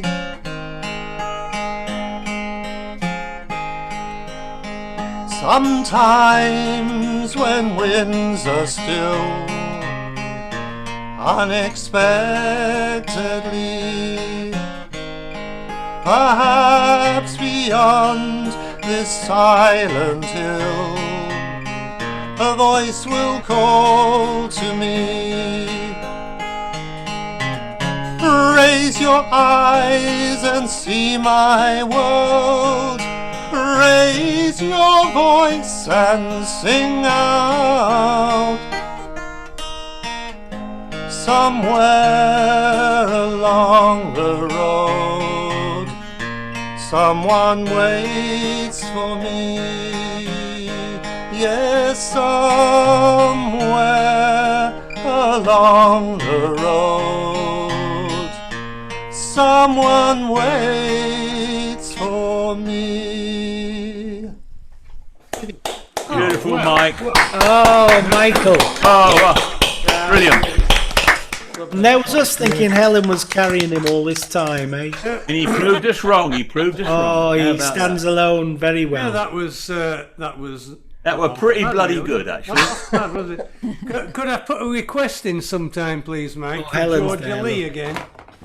I know it's not that long since you did it, but I would love to hear you sing Georgia Lee again. Yeah, yeah, we'll do. And But to be not fair, tonight. to be We've had fair, enough John, from you tonight. to be fair, John, he scrubs up very well for a geriatric, doesn't he? Probably one of the oldest here. Oh, I don't think so. I Or maybe. I sometimes let him go out on his own, you see. That was one of the occasions. Oh, well done, Helen. You can bask in the reflected glory. I do. Now, you see, in Will, if someone waits along the road for you, they've probably got a bloody big knife. Ah, okay. Wouldn't happen in Surrey. Oh, no. Right, okay. Enough people in Capel Curig to do it. Yeah. Paul's not there. I know he has to go out because he does some sort of caring there. I think it's for his mother. So we'll get back to see if Paul gets back later. So Gwyneth, can we go to you next? Sorry to drop you in it at short notice. Yes, sure. Weyhill Fair. I've been was singing it for years, and then found out where it was on driving down to see my daughter in Devon. So now they get fed up with me singing it at them as we drive past. It's I have been to Weyhill Fair, and oh, what sights I did see there. To hear my tale it make you stare, and see the horses showing. They come from east, they come from west, they bring their worst, they bring their best, and some they lead and drive the rest unto the fair at Weyhill. Sing fa-la-la, sing fa-la-lay, all at the fair at Weyhill. There were blacks and bays and duns and greys and sorrel horses, aye and mares, and piebald too I do declare, and more that I do know on. There were blind and lame and wind-galled too, great fighters there were not a few, and roarers more than one or two, all at the fair at Weyhill. Sing fa-la-la, sing fa-la-lay, all at the fair at Weyhill. All ages too, as I'm alive, from 1 to 2 to 35, and some they scarce could lead or drive, or on the down could show 'em. They're broken-winded too, I saw, and some for panting scarce could draw. And there were clickers too, I know, all at the fair at Weyhill. Sing fa-la-la, sing fa-la-lay, all at the fair at Weyhill. Now some upon the road were shown, and others found upon soft ground, and up the hill their heads were turned, and that's the way to show 'em. They can gain or lose an inch or two, oh yes, they this and more can do, to find find the sort that will suit you all at the fair at Weyhill. Sing fa-la-la, sing fa-la-lay, all at the fair at Weyhill. The dealers through the fair do splash and swing around a long whiplash and say, "Me lads, come stand a swash and let's have room to show 'em." They crack their crack their whips and curse and swear and say, "Me lads, be of good cheer, for this, me lads, is Weyhill Fair. Do you like the fair at Weyhill?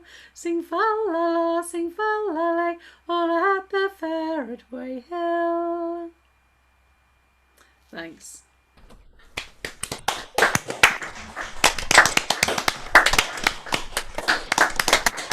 Thank you, And Gwyneth. Paul's back with us, John. Paul's yeah. back, so we'll put you in now, Paul. If Juggle that's him. okay. That's fine. Thank you. In fact, the fairground at Weyhill still exists, and it's like a business centre now. I think it's sort of surrounded by by crafts and no, not a bit. It's more like sort of small business craft type of things like that. I don't know whether they actually have a horse fair there anymore, mind. But right, this is a bit of the Yorkshire theme that Andy started off with. He told me a bit about this, the details of this song that I knew from a guy in Oldham who usually comes and sings in our club who did it. That the guy Chris Rowe, I only had his name as CJ Rowe on the version I found, had also written a song about the Humber Bridge, which I'd known for years and years, or not known of, and sort of recalled a bit of, and I'd never sung it because I kind of thought it now needed a new verse to go on the end to make up for the fact that there really is a Humber Bridge now, because it was a complaint about the fact that there wasn't, which apparently this Mr. Rowe has written. I've not heard that yet, and that's on my bucket list to learn. But meanwhile, this is Yorkshire Romance.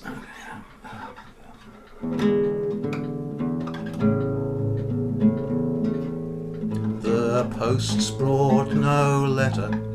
I thought I would get a reply, 'cause one's long overdue.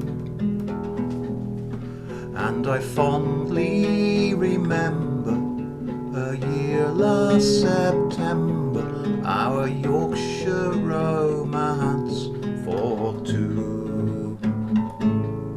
We met at a garden fete somewhere near Harrogate.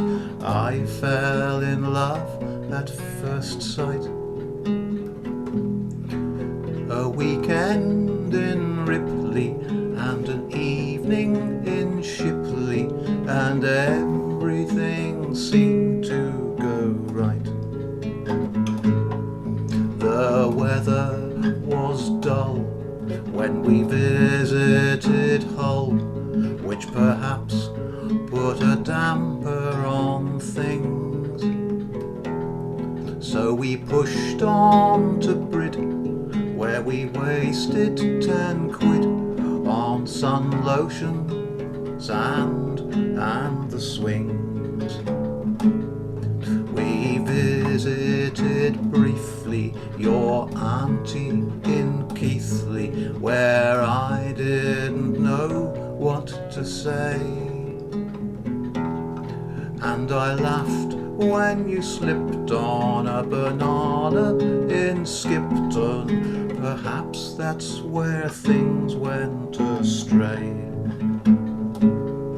You handled me cleverly, driving to Beverley, and you continued to act most wisely and shyly through Guiseley and Filey, declining suggestions with tact. While it wasn't too far for a day trip to Scarborough, it rained hard for most of the day. When it stopped for a bit, we shared an ice cream in Whitby, but we found we had nothing to say. I feel such a fool for what happened in Goole, but believe me, I did what I could. Though I dare say your mother feels that day in Huddersfield I didn't act as I should. But you could not, alas, afford travelling to Castleford every weekend to me mum's. So now you are singly residing in Bingley and just taking life as it comes. The posts brought no letter.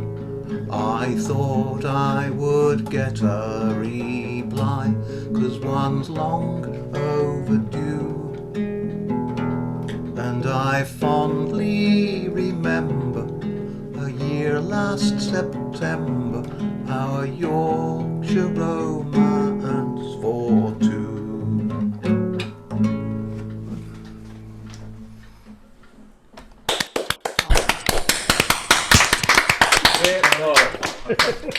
The stray verse in there, for those familiar with that song, was written by somebody called Stowey on Mudcat, which I adapted a bit because they hadn't quite got it to scan. But the guy who runs Mudcat, who liked the lyrics and said, "Oh, it's a shame it doesn't mention Whitby because that's my favourite place in Yorkshire." So somebody had written one for him, as it were. It's the folk process. I think they were American and had rhymed it with as if Whitby was pronounced Whitby.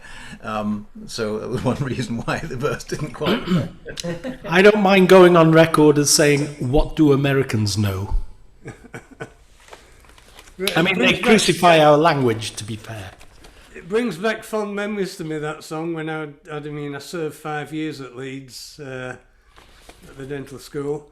And we not the prison. I thought you were. No. No, I got you served 5 years, you see. Yeah. Suggests. We used to occasionally have an afternoon trip to Scarborough, and then we'd sort of go and have fish and chips, game football on the beach, and then we'd stop at something random, like we'd pick every third pub on the right with an S in the name. And whatever you picked, there were a bloody lot of pubs on the way back. We were absolutely legless. But anyway, happy days, happy days. So before we go to Alan, I would just like to say, speaking earlier, we were saying we're a bit thin, and Michael comes every week and sits there. We never see him. He didn't speak to us, but I assume he's just got a tower or something without a camera. Oh, we wheedled him out of his shell before now. We were saying earlier that we missed him. We did. You're sort of much missed when you don't come, Michael. We really appreciate you being here. Thank you. Anyway, it's like being a sleeping partner. He's a sleeping Muppet, isn't he? That's what it is. Alan, come on, yes, turn the night off. Well, I have another Canadian song. People might think, oh no, that's not a Canadian song. It's an Irish song or a Scots song. I think it's probably originally Scottish. I'm guessing that. It's Peggy Gordon, and Michael sings it from time to time, and I'm going to steal it back for a moment. And it was discovered, kind of collected in the 50s and 60s in Nova Scotia. It was very popular in Nova Scotia. Hence my suggestion it may actually be originally a Scottish song. And but it does predate that. It was on a broadsheet in the 1820s. And it's a classic unrequited love song. So unrequited love songs are usually about one or other partner moping around after the breakup. And so I felt that the song was incomplete. So I cut one of the crap moping verses out, and I put my own first verse to the song. I do hope you like it. It's a little bit flowery and Irishy sort of thing, but you know the song anyway. It's a lovely song. Oh, unfortunately, there's an accordion involved, though, so there we go. I'll start with the chorus, and the first verse is my own, and the rest are the originals.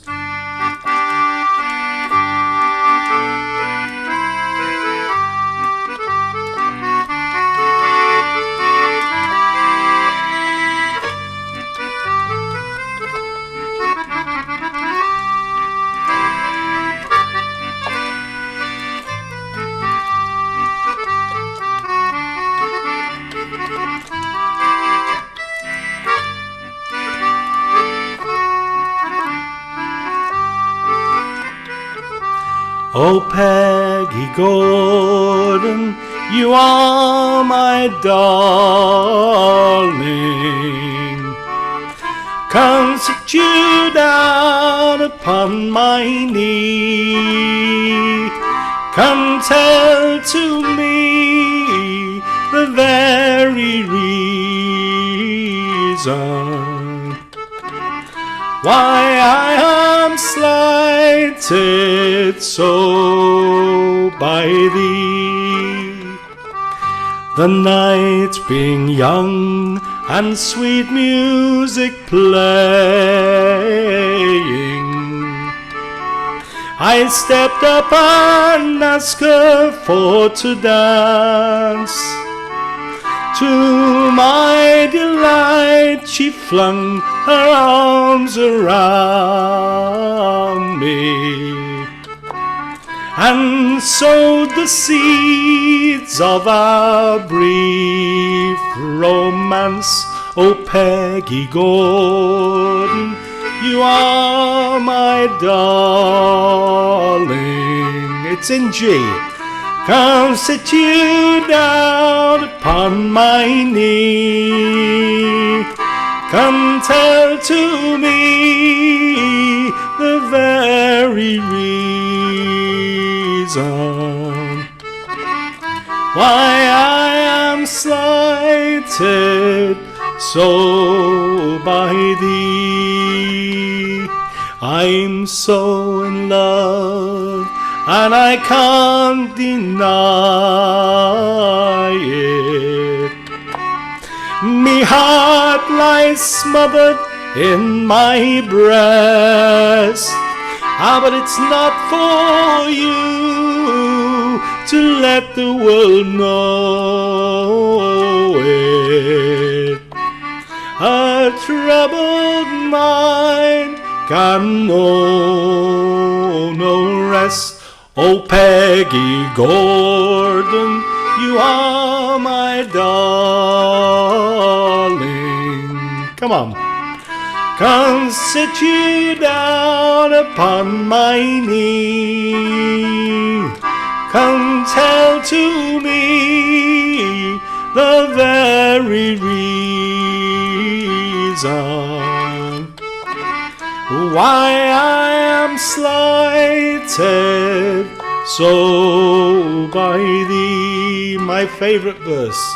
I put my head to a cask of brandy.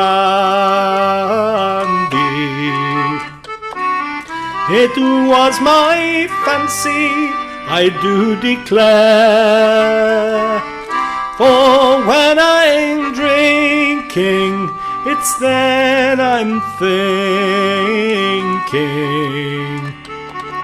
and wishing Peggy Gordon was here. Oh, Peggy Gordon, you are my darling. Come sit you down. Come sit you down upon my knee. Come tell to me the very reason why I am slighted so by thee.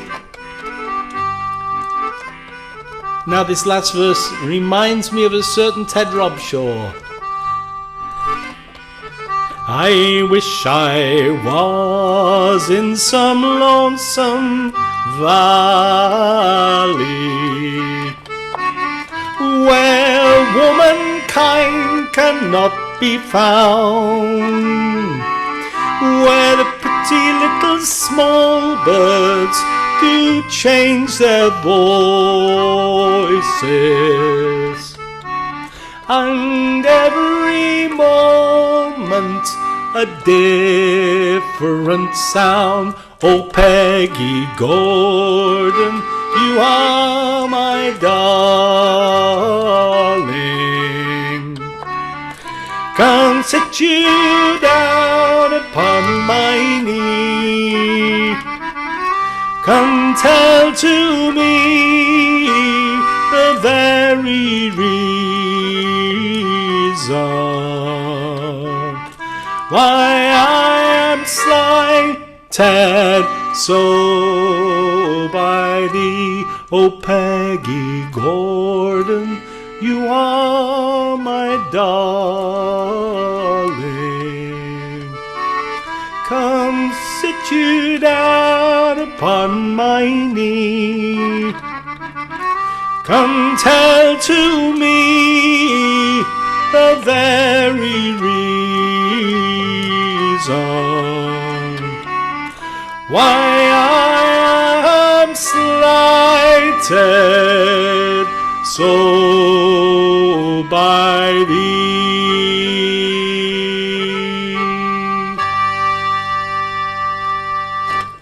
Yes, Hal. A lovely song, and because Ted used to play the whistle with that, didn't he? oh, he did, yeah. Which is why I was playing along, because it inspired me to pick the whistle up, actually. Yeah. I remember. I enjoyed your whistle there, Alan. Really enjoyed that. It was the best bit. The best bit. Now, Ted was really good. I liked Ted's playing. Sorry, for those that didn't know, Ted Robshaw was a stalwart to the club, and he's passed away a long time ago, 2005 or something like that. Yeah. A very long time ago. And he was a grand chap, and he was a performer. He would swagger and strut. George Melly was a big fan of George Melly. He wore the hat, didn't he? You know, he was, yeah. He did wear the hat, yeah. And that was one of my favourite songs that Ted sang. Now, when Michael sings it, it's a completely different song, and that's tribute to the song that it can be sung so many different ways, you know? Well, Nick Jackson sang it quite well as well, didn't he? Yeah. Oh, don't tell him that. Don't tell him that. He might be watching I won't tell him that, no. He might be watching the video. No, he won't. No, Where is he? Why is he not coming? Come on. Because he's a lazy git. We need to put a poker up his arse or something. I've tried sticking pins in his eyes. Everything. Have you? Oh, it's a shame. He's such a good singer. Such a good. Yeah. We'll have words with him. That's what we'll do. With him. I'll text him as well. Yeah, you have a try, Alan, because I've given up. We'll try some enticements like, do you want your fingers broken, or are you going to turn up? We know where you live. We know where you live. We do know where he lives. Yeah. Yes, we know where he lives. Anyway, there we are. That was my tribute to Ted Robshaw. Brilliant. Yeah. My greatest memory of Ted singing Peggy Gordon was on the folk club trip to Dublin, where it was 5 o'clock in the morning, freezing cold, as we sailed into the harbour at Dunleary, and we're all on deck singing Peggy Gordon. Beautiful. Oh, Chaz was there, weren't you, Chaz? You were still sober at the time, which was quite something. He got Jan looking after him. Was Jan with you on that trip, or was that the second trip that Jan came as well? Second trip, there we are. I remember it well. I remember that T-shirt she was in anyway, that's for sure. Anyway. I remember that trip well, because I was the only woman and 11 men. Well, of course, yeah. Do you remember going to the bar, going, 11 pints of Guinness and a gin and tonic, please?